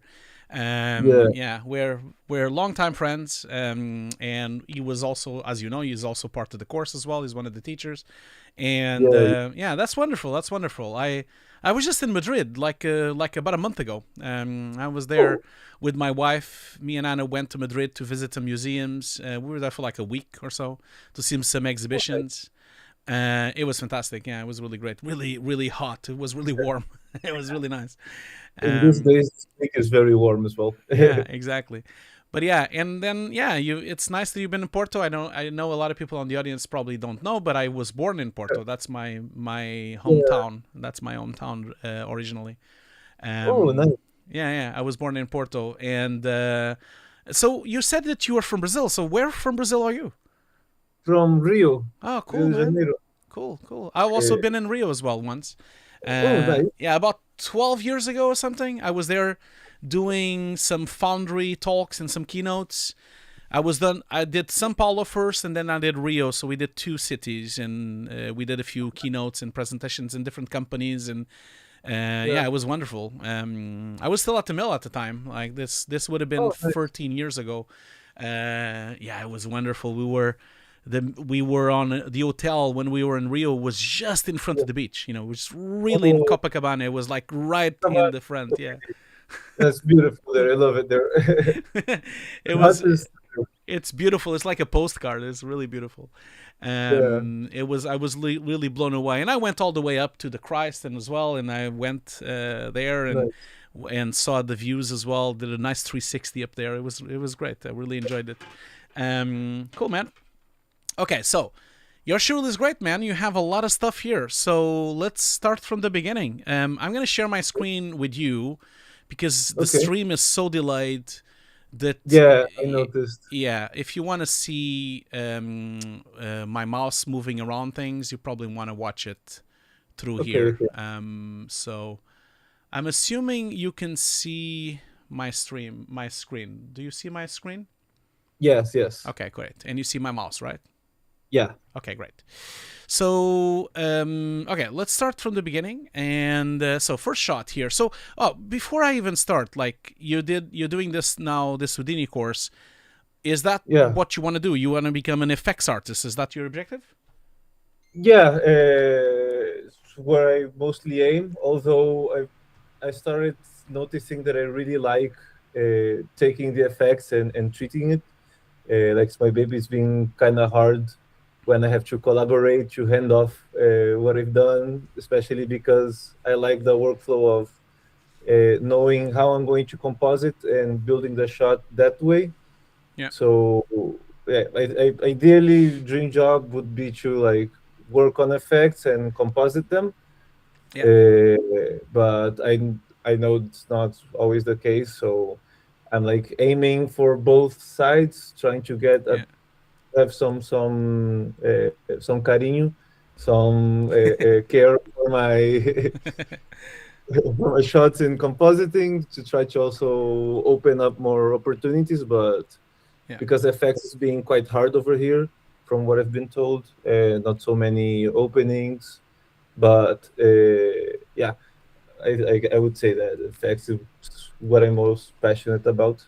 Yeah, I think the jobs thing is a problem everywhere, not just in effects. Don't worry. Like there's all positions are being a problem right now with the downsizing of the companies, the mass layoffs, and there's some major problems right now in the industry. But Yeah, the industry comes and goes. It has ups and flows, and we often have phases of massive employment, and then we have phases of massive activity. So it's a very yeah, unstable industry. What you just mentioned about the effects and the compositing, it's a very common practice. Like especially some CG artists in my career, like that I've met during my lifetime. I've also had that kind of thought where they wanted to comp their own shots, and that's very common. That's if a CG artist really wants to do that and they're really good at it, they will allow you to do that because yeah. that's what they want. They want the artist to do the best job they can. So it's very, Sure. very, very usual for CG artists and for effects artists to pre-comp their own shots and then deliver it to comp, or they either do a massive amount of comping and then they hand over the shot to final touches with compositing where they have to comp the footage or put green screen or put other elements into the shot, or they end up comping the whole shot from beginning to finish to end. There's a lot of companies in the world. There's several companies that do cinematics and animation that don't have really a compositing department. They just have the CG artists doing the whole thing until the end. So very common, and it happens. And if you go to a company, just make sure you say that. You say, "Oh, I really want to comp the shots, and I really want to be involved on that side." They'll be very Yeah, grateful. They'll be very grateful of that. So it will help them. exactly, they want to. Yeah, And also, it allows you to have more work in more positions if there's a downtime. of Okay, course, of course. first off, I I love the not. It has nothing to do with the physics, but with the effects. But Yeah, I love that your missile just drops and stays there for a while and then explodes. It's quite funny. But it is a quite nice thing that you've. It usually is like that, but the only thing I would say to that effect is that the start of the explosion, I would probably work on that. I think it's almost like your missile is there, just standing there, and then immediately it becomes completely white as an object, and then it explodes. I think you yeah, should work on. If it was me, if I was doing this shot, I would explode as soon as it hits. That would be the first moment. The first moment of impact would explode right away. I okay, wouldn't wait for so long, and I wouldn't have these frames where you have a missile with nothing, and then you have this kind of fiery ball, and then it's basically one, two, three, four, five. You have 5 frames where it's just there as fire, and then it explodes. I think you should just have an explosion. That's it. Just explode. And I okay, think it will become more dynamic, and it will also not have that awkward moment of the missile just waiting and the fire being there. I think it would be a yeah, good way to just like go on with it. And then I really like your shockwave. Your shockwave is really nice. I think it's a bit weird to know by scale. I'm not sure how big these rocks are, but because I see the grass, the grass there, I can assume the rocks are small. I think the shockwave like that would move them a bit. So I think it would be a nice touch if the rocks, especially the rocks that are closest to the explosion, maybe they can shake or they can move a bit, or they move a few feet or move a few meters, just so that they are affected by this entire thing, you know? There are some rocks that move, but I think I left to the quite smaller ones, so it didn't become too visible. Yeah, exactly. But I'm more talking about like this ring of dirt that comes through the blast that you see. I would effectively move this rock and maybe these ones here, and maybe these are too far away, but at least the ones closest to the screen, I would definitely move them around, you know. Yeah, because I tried to do that as well, also like the grass moving, because I use that the shockwave simulation to basically drive the grass and some rocks. Yeah. But I masked the rocks by size. Yeah. So I think since I did it by size, the ones that are small, they're really not really visible. Yeah. And it notices the big ones that you mentioned. Yeah, yeah. It's the same. Sajel, hi Sajel, welcome to the stream. Sajel is also mentioning this on the chat on YouTube about not only the rocks but also the all these dry pieces of wood, the grassy and the stuff would also move and be affected by it. I think that would be a nice touch for it to look more realistic. And then, you know, the rest, I think you did a good job. I like the fact that it's overexposed, which is what it should be because it's daytime. If anything, I would say that it would have been nice because it explodes very cleanly. I think it would have been nice for you to create an extra layer of dust that goes into the air. So as this flies through, the entire environment around this explosion should also be a bit more dusty. There should be leftover dust in the air. Like a big particle effect, like almost like thin dust that just flew into the air and now it's hanging into the air and falling down. Because it looks very clean. The whole thing looks incredibly clean for such a big explosion that just happened, you know. Maybe that could be achieved through comp, right? Yeah, it could. You could definitely do that through comp. I think at some moment here, as it shakes and explodes, you could use the shake, which also, by the way, the shake should have motion blur. You should really put motion blur on it because you see it has no motion blur. You could use the motion blur shake as the hiding point for you to dissolve in some atmosphere. So maybe, you know, some stock from Action VFX or something like that. That could help, I think, to make it work that way.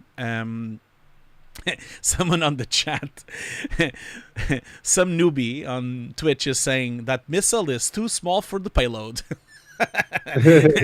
So we have some military specialists on the... I don't know about that. I mean, it's quite fatty. It's like a fat missile. It's quite... but I understand what he means. Like, it doesn't really matter. I don't think it matters. The missile is not really what we're discussing here. But that's a good point, SubDB. So, okay.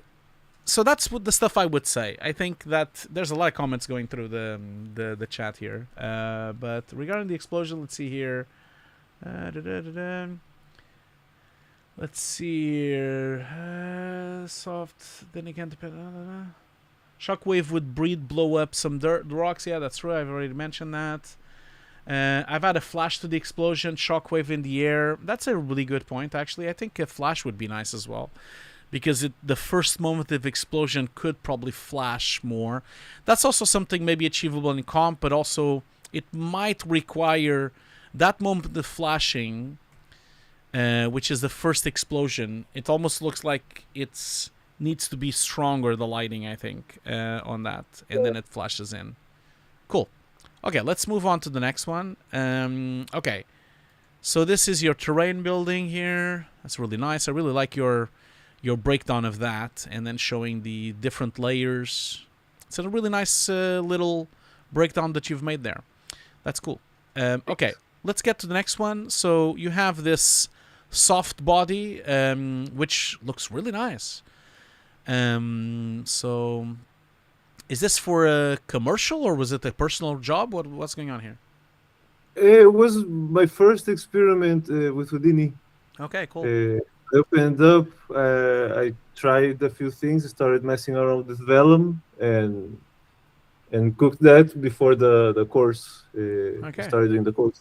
It looks really nice. I was asking if it was a commercial because it's like vertical cropped, and so it looked like one of these kind of social media commercials or a piece of like.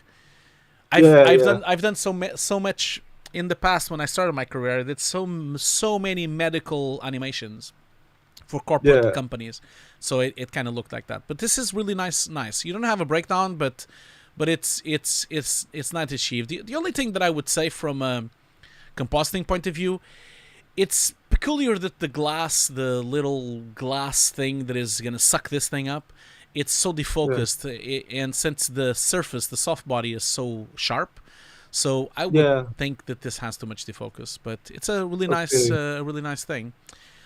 Okay. It's a bit I noisy. tried to do it if you were in a bit on a microscope. Yeah.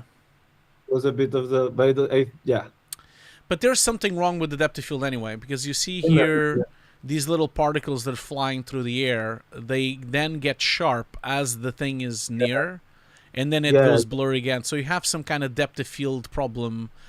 The edges of the depth of field, most likely because maybe you have to have these particles as a separate layer rendered, and then you can control the depth of field better through it, So yeah, exactly.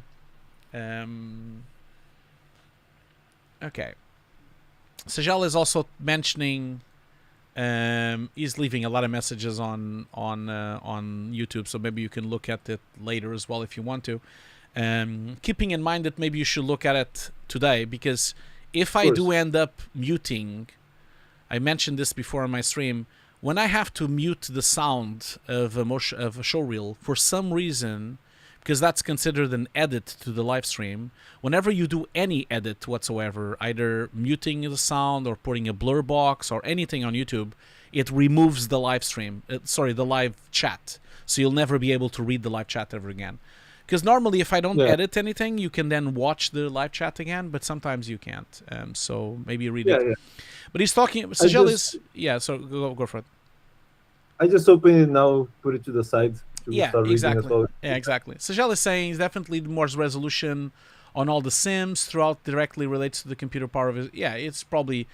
I agree that this is a showreel, like a beginner's showreel. I mean, no one is expecting the render to be top notch, like done on an ILM render farm, So no one is expecting that. Okay, so let's move on to the next. We've done the jelly. So now this is really nice. This statue with the water. I really love the water simulation you've made and the rain simulation you've made. There's just a sense of scale with it. Like, it's a lot of water, and it makes me think that the statue is very tiny. So because of the amount of surface water that's dropping, it's very realistic. You've done a great job with the water dropping from it. But just be aware of that it's making it look like the statue is small, but maybe the statue is small. I don't know how big it is. But and also in a film, we would probably see other shots, and so we would have the context of that shot. But that's the only thing I would say, is that the water, but like the water, the big drips of water that are flying through the stone. They're so gigantic that it makes me think that this statue is very tiny. Yeah. Is that with the statue? I tried to fake the water simulation, so it's not really a water simulation. I did it entirely with particles. Okay, I see. And I touched them and whatnot. So I did the project without expecting that it would turn out looking nice. What it was, the gimmicks that it was pulling off, but I feel like I could definitely re-render those drops, especially because they render quite fast. But what I liked about doing it that way is because of how fast it was running the simulation to the result that I got. Yeah.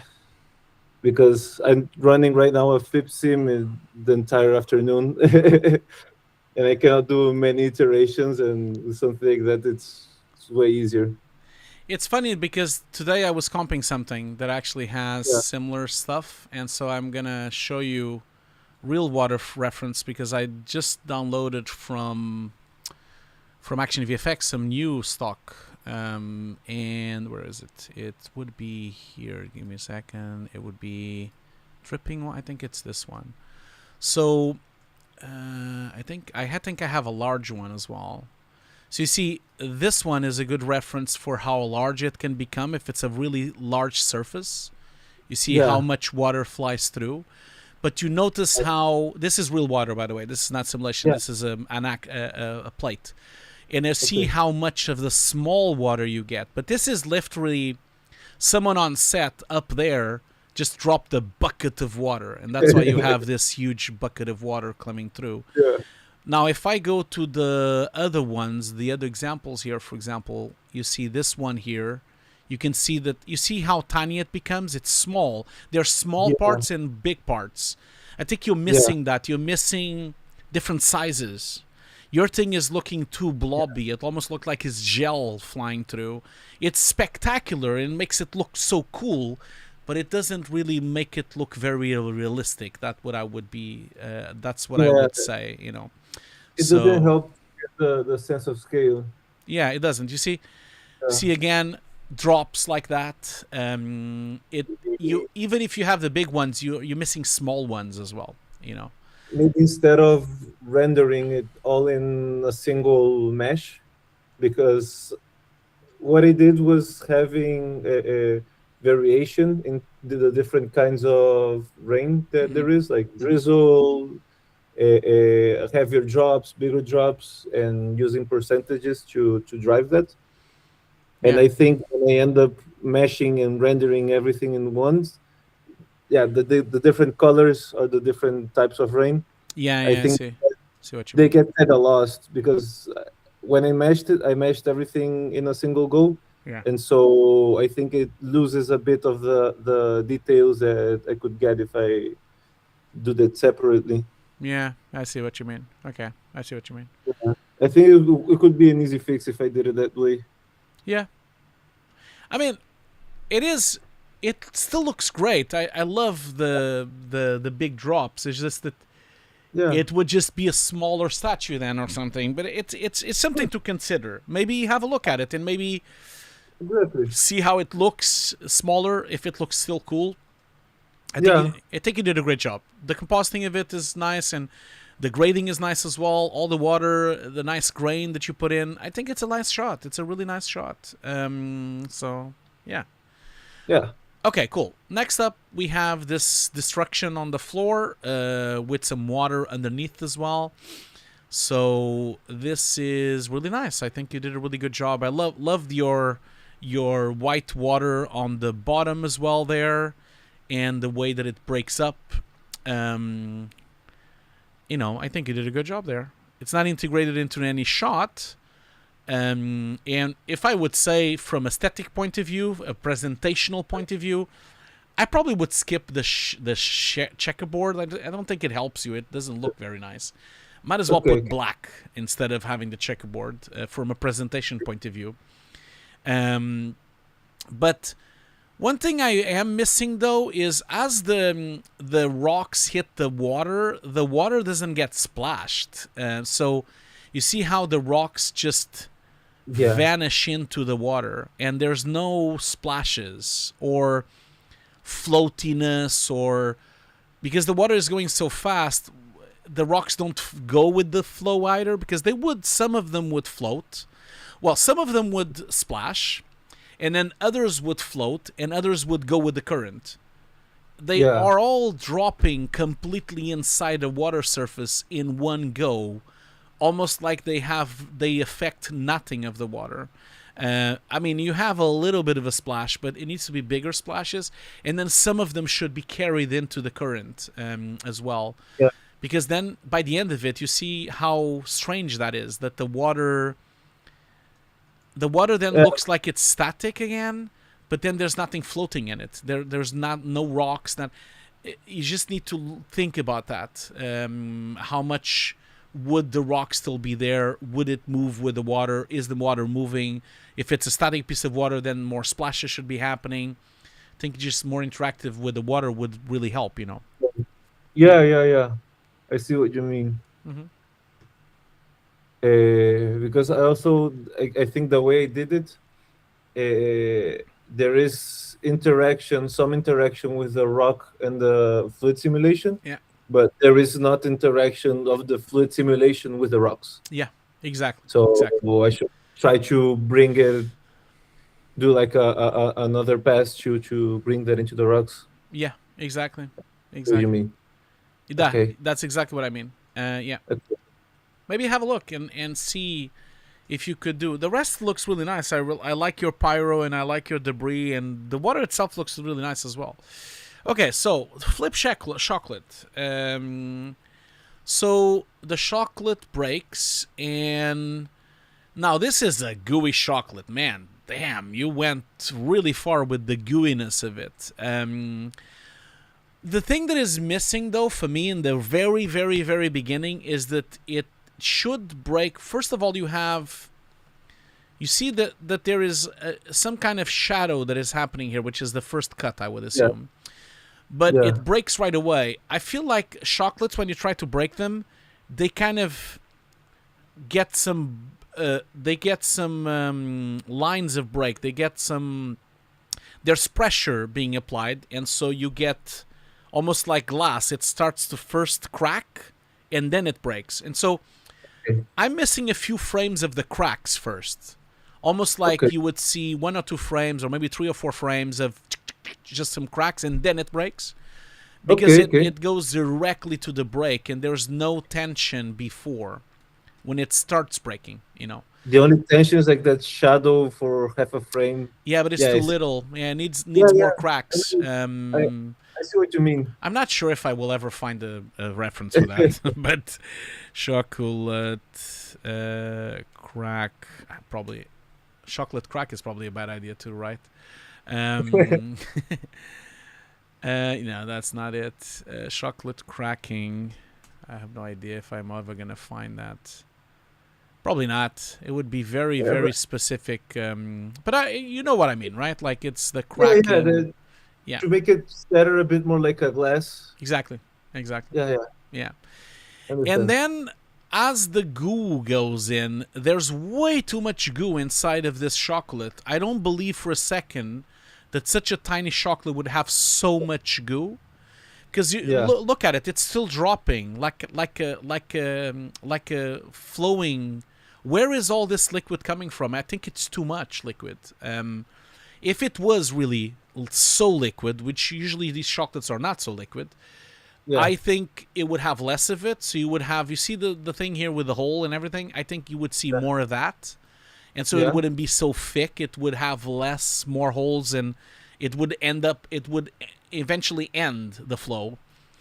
The other thing as well is I'm missing the breakup of the chocolate. So the chocolate should be broken and have uneven brokenness. So you should have like larger shards of chocolate on the floor here and be missing shards of chocolate here. So you should be missing parts of it. So it wouldn't be such a surgical cut. It almost looks like someone used a hot knife to cut it. And it's not a break, you know. So you need to think of the shredded chocolate that you only have a few. It's too little. These little these little particles. It's only debris.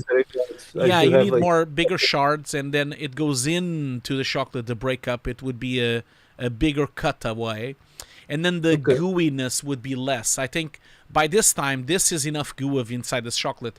By now, it would be empty, or it would just be less of it. I think you have too much goo inside. It's too much, you know. Okay. But it's nice. It's a nice looking chocolate, and it's a nice gooey. It's just that it defies the laws of physics, I think. Yeah. So, okay. And then we have a flag that gets burnt. Really don't have much to say. I think you did a good job with the fireball and the flag getting disintegrated and starting to become burning. And yeah, I think you did a good job. What does the flag say? World government. Okay. Yeah. One Piece. It's a shot from One Piece. Okay, I see. I've never seen One Piece. Okay, I see what you mean. Okay. Yeah, I think you did a good job there. With that, I think it looks nice. I'm never really sure about how things burn. Really, like because it depends on the type of fabric. Some fabrics burn really slow. Some fabrics burn really fast. Some fabrics just shred all to pieces when they burn. So it's like, of course, Miguel just sent me some references, of course, because of course he did. He always sends me references for everything. So he has let's see here. What did he send me? Thanks, Miguel. Okay, I see. That's exactly it. Look at that. Well, it doesn't have any goo, but that's it. That is exactly what you need. The unevenness, yeah. Exactly. And it's like not just the unevenness, but you see how it starts to break and then it breaks the rest. And then the surface is all broken and like dented, and there's shards, and it is just missing that. And you even see more even here. This one is probably even more. Yeah. Let's see this one here. You see that? Well, that one is not gooey. That is almost like caramel. So that's a different thing. Yeah. But you get what I mean. It would always. Yeah. I know you don't have any fingers, but the pressure would still be kind of the same. Yeah. So cool. Thanks, Miguel.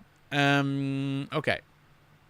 So this shot here, not entirely what this is. Like, is this like some kind of personal project or something, or what happened here? It was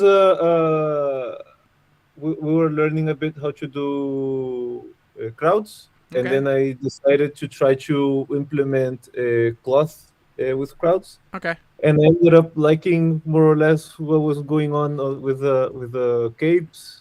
Yeah. And I decided to render it and try to see what could come up. But the thing is that it didn't have really a clear end point of what I wanted to achieve with it. So okay. I'm just gonna share the screen. Someone on the chat is asking for the link of that thing. So I'm gonna just like put it on the chat there. Here you go, Yoshi. Yeah, because this shot looks really nice, man. It's a nice shot. I wish you've put some motion blur on it. It would have been nice, I think, if it had motion blur. It doesn't have any motion blur, as I can see. No. But it's a good-looking shot. I love the high dynamic range and the overexposure that you have on the shot. The cloth looks really nice as well. It's very cinematic. You did a great job with this shot. The particles flying through, are they actual particles or are they comp stuff that you've made? I made a pass of I did a render of some fog smoke going sideways, and then I comped it using depth. Okay, I see. Because if anything, it looks to me like the atmosphere that is flying through, it looks very flat. It almost doesn't have the depthiness that it should be through the shot. That might be just because it's so bright. It might be just that, but it's a nice shot. You did a good job. And that's I think I had it a bit more with the depth a bit more integrated before, but then I did another version. Yeah. Try to fix some issues that I had with color because it was too blown out, the green. Yeah. And I tried to normalize it a bit, and I think it flattened it out a bit. Yeah. Because I also tried to convert to aces. I see. And then trying to figure out still a good workflow. I'm just starting to begin to work with aces, so I'm trying to get like the proper workflow to not mess around with my images. And and that's something that's happening every once in a time. I mess up in a configuration. I think it could be fixed quite easily. Okay. I think also, like, when I look at your at your, it looks like a simple noise pattern. It needs more detail, and it needs like wispiness and smaller amounts of dust flying through in different layers, and so that you have a sense that the noise is bigger when it's close to camera and smaller when it's far away from camera. It really looks like, I know it's not what you did, but it really looks like just a standard noise pattern that you just flew.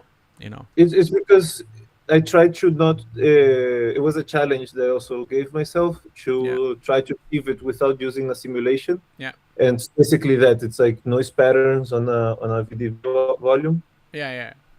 On a fog volume. Okay. And it was basically a small challenge I had to try to make it. But I think if I layered it, instead of doing it all in a single asset, and the different layers of asset of smoke, that would work better. Yes, it would, because then you would have smaller, you would get the scale right between them. I could have like an asset with like bigger shapes, another one with medium, exactly, small ones. Exactly. Yeah. So did you get more turbulence into it? It's almost like I like going to Action VFX because Action VFX actually has some footage that was actually shot by someone. And so it's a great reference. And so, no, I don't want the Python. No. Okay. So if I go to Atmosphere here and I go to, I don't think they have fast ones. I believe they don't. Yeah, these are too small. I believe they had. Yeah, I need some that are floating. Let's see here. Fog and mist. Yeah, none of these are going to be fast enough. But at least it allows me to show you what I mean. Let me just see here. So it would be, let's say, has to be one that is bigger and moving sideways.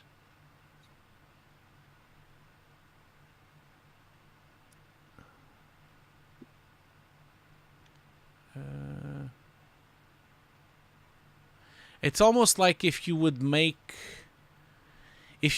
several layers, see, some of them are big, some of them are small. If you hook up, you could actually bring the 3D system camera into Nuke and layer some cards and have some stock and maybe have some of these noise scenes that you've made and just kind of keep them as layered. That could work, Yeah. So yeah, I think that could work. Yeah, cool, man. Okay, so that's it, really. We've done. Look at that. It's done. So I hope that helped in some way. And is there anything else that you would like to talk about or say or ask? Not really. You actually covered most of the things I already felt about some of my shots. Okay. I had some feedbacks that it was basically what you said. Cool. Yeah, you're basically confirming all of the stuff that I have to put work on. Cool, man. Well, I'm really glad to hear that, and I'm really happy that you joined the call as well. It's been a while since I've had a caller, because for the last 3 streams we had no one calling in actually. So it's been nice to have voices again on the chat, which is on the stream as well. But yeah, so I think the only thing I can say now is that good luck with everything, and I wish you the best. And I hope that I hope that you can get a job as soon as possible. And you're always welcome to come back and to show your showreel again. And if you updated it, just send it again and just contact me. Send me a message. You have me on LinkedIn. You can just message me on LinkedIn. Yeah. Or in the camp, or on the Discord. Of course, you're my student, so you can always contact me on Discord as well. So. Of course. Yeah. Cool, but thank you a lot. I've been feeling also very distracted lately now that I don't have the orientations from the course, and this really gives me like something to work towards on. Cool, man. Cool. I'm glad to hear that. Don't give up and keep going, man. Keep going with everything. Okay, thank you so much, my friend. Thank you so much, Hugo, and have a great day. You too. Okay, I'll see you later. Bye. Bye. Okay, cool. Excellent. Thank you so much, Diogo, for doing that. And one last time, we're going to just hear this amazing soundtrack. Let's go for it. Let's do it.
Well, anyway, if this gets muted by YouTube, it's going to be really strange to see someone dancing to the sound of nothing. Okay, and we are done. I don't think I'm going to do any more since it's already been 2 hours and a half. I'm tired. I've been working late quite a lot, trying to prepare for everything at FMX, preparing the workshops and all the classes that I'm distributing because of FMX. So I think we're gonna wrap this up. So I'm just like a bit tired today, and yeah, we'll be doing this again very soon. Once I come back from FMX and I return from FMX, we'll have some dates again. So remember, we'll be back on the 12th of May. So that's the next time we do the Showreel reviews. I know it's a while because of next week I'm busy preparing for FMX, and then I am at FMX in Germany. If you're going to be at FMX in Germany, please come and say hello. I would love to catch up if you're there. But yeah, we'll be back on the 12th of May with more Showreel reviews. And yeah, thank you so much for being here. And we're just going to do the giveaway now as well. So I'll just do the giveaway, and hopefully we can hopefully the person is here. The person is going to win the giveaway. And I can't thank enough for everyone that joined the Showreel today. Thank you so much for joining the Showreel and the Showreel reviews. So I can't thank you enough. And also, I would love to thank as well my Patreons as well. They've always been supportive of my channel.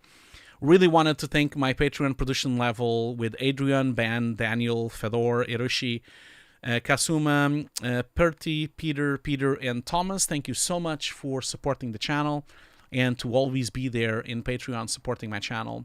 And also, of course, thank you so much to all my other supporters and all my Patreons and members on YouTube as well. Remember, if you want to support my channel, you can always become a Patreon, and you can always support it that way, or you can buy one of my courses, or you can become a member on YouTube. Anything that helps support these streams so that I can keep doing them is very, very welcome. Thank you so much.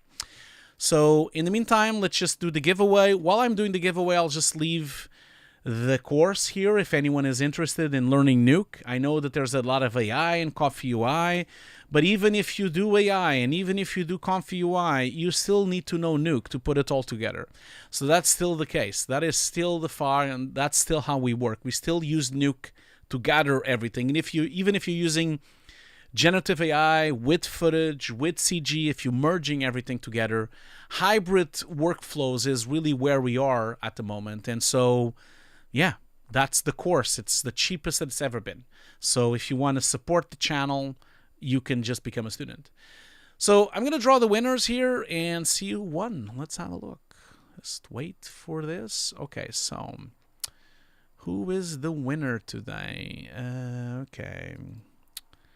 Winner of my giveaway course is... Unfortunately, we didn't reach the super chat, so we're not only going to have one giveaway. So the winner is, I know this name from somewhere, Man Reality, I think that's how I would say, Man Reality. So you are the winner of my Nuke course. I'm not sure if you're my student already. If you're my student already, I can give you the workshops, which is it's my second course. But maybe, yeah, I can see that you're on the chat. So congratulations for winning the course. Yeah. Are you my student? Maybe not. Maybe you're not. I don't know. I've seen your name in the streams. I've seen it before. So maybe that's where I remember this name. Oh, you have the workshops, but you don't have the main course? Or do you have the course and the workshops? Is that the case? Is that what you have? Well, let me know if you have the course and the workshop, or so you just have the workshops only. Because if that's the case, I can give you just the course if you need to as well, the main course. But if you have both of them, then I can roll the dice again. And I can...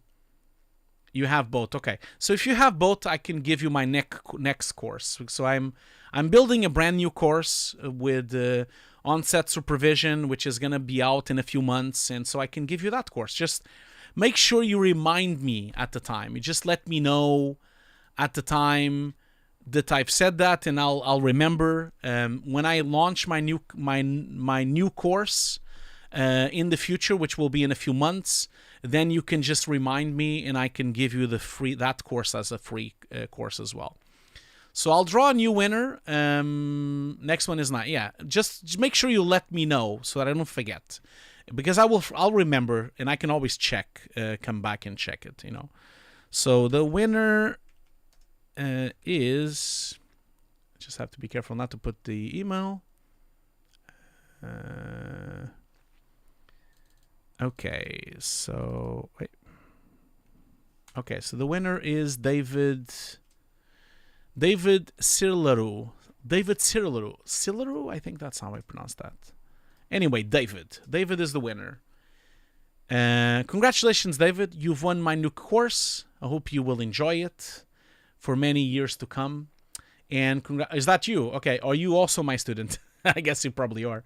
Maybe you are. I don't know. Like I don't remember seeing this name. Am I? I can check real quick, because I can go and check on the actual online course and the. Okay, so no, according at least the email that you've put in, you are at least the email that you've signed up to this giveaway is not the email that was used for the Nuke course. So if you're my student, then you're using another email. Okay, cool. Then you've won my course. Congratulations, my friend. You now have my course for free. Thank you so much, and congratulations. And that's it really for today. I'm so happy that I've managed to give away the course, and someone was here for me to thank them. And so if you want to be part of this new course, the link is on the description. It's 75% off until the end of the month. So thank you so much, my friend. Oh, thank you so much for watching my videos on YouTube. You're going to have a treat then, because my course is much, much bigger than my YouTube channel. So if you're at FMX, don't forget to say hello to me. I'll be at FMX for the first week of May, and we'll be back then on the second week of May on the Showreel reviews. So thank you so much, everyone. Thank you so much, BenQ, for supporting the channel, and have a great day, everyone. Thank you so much, everyone. Goodbye. Goodbye. Goodbye.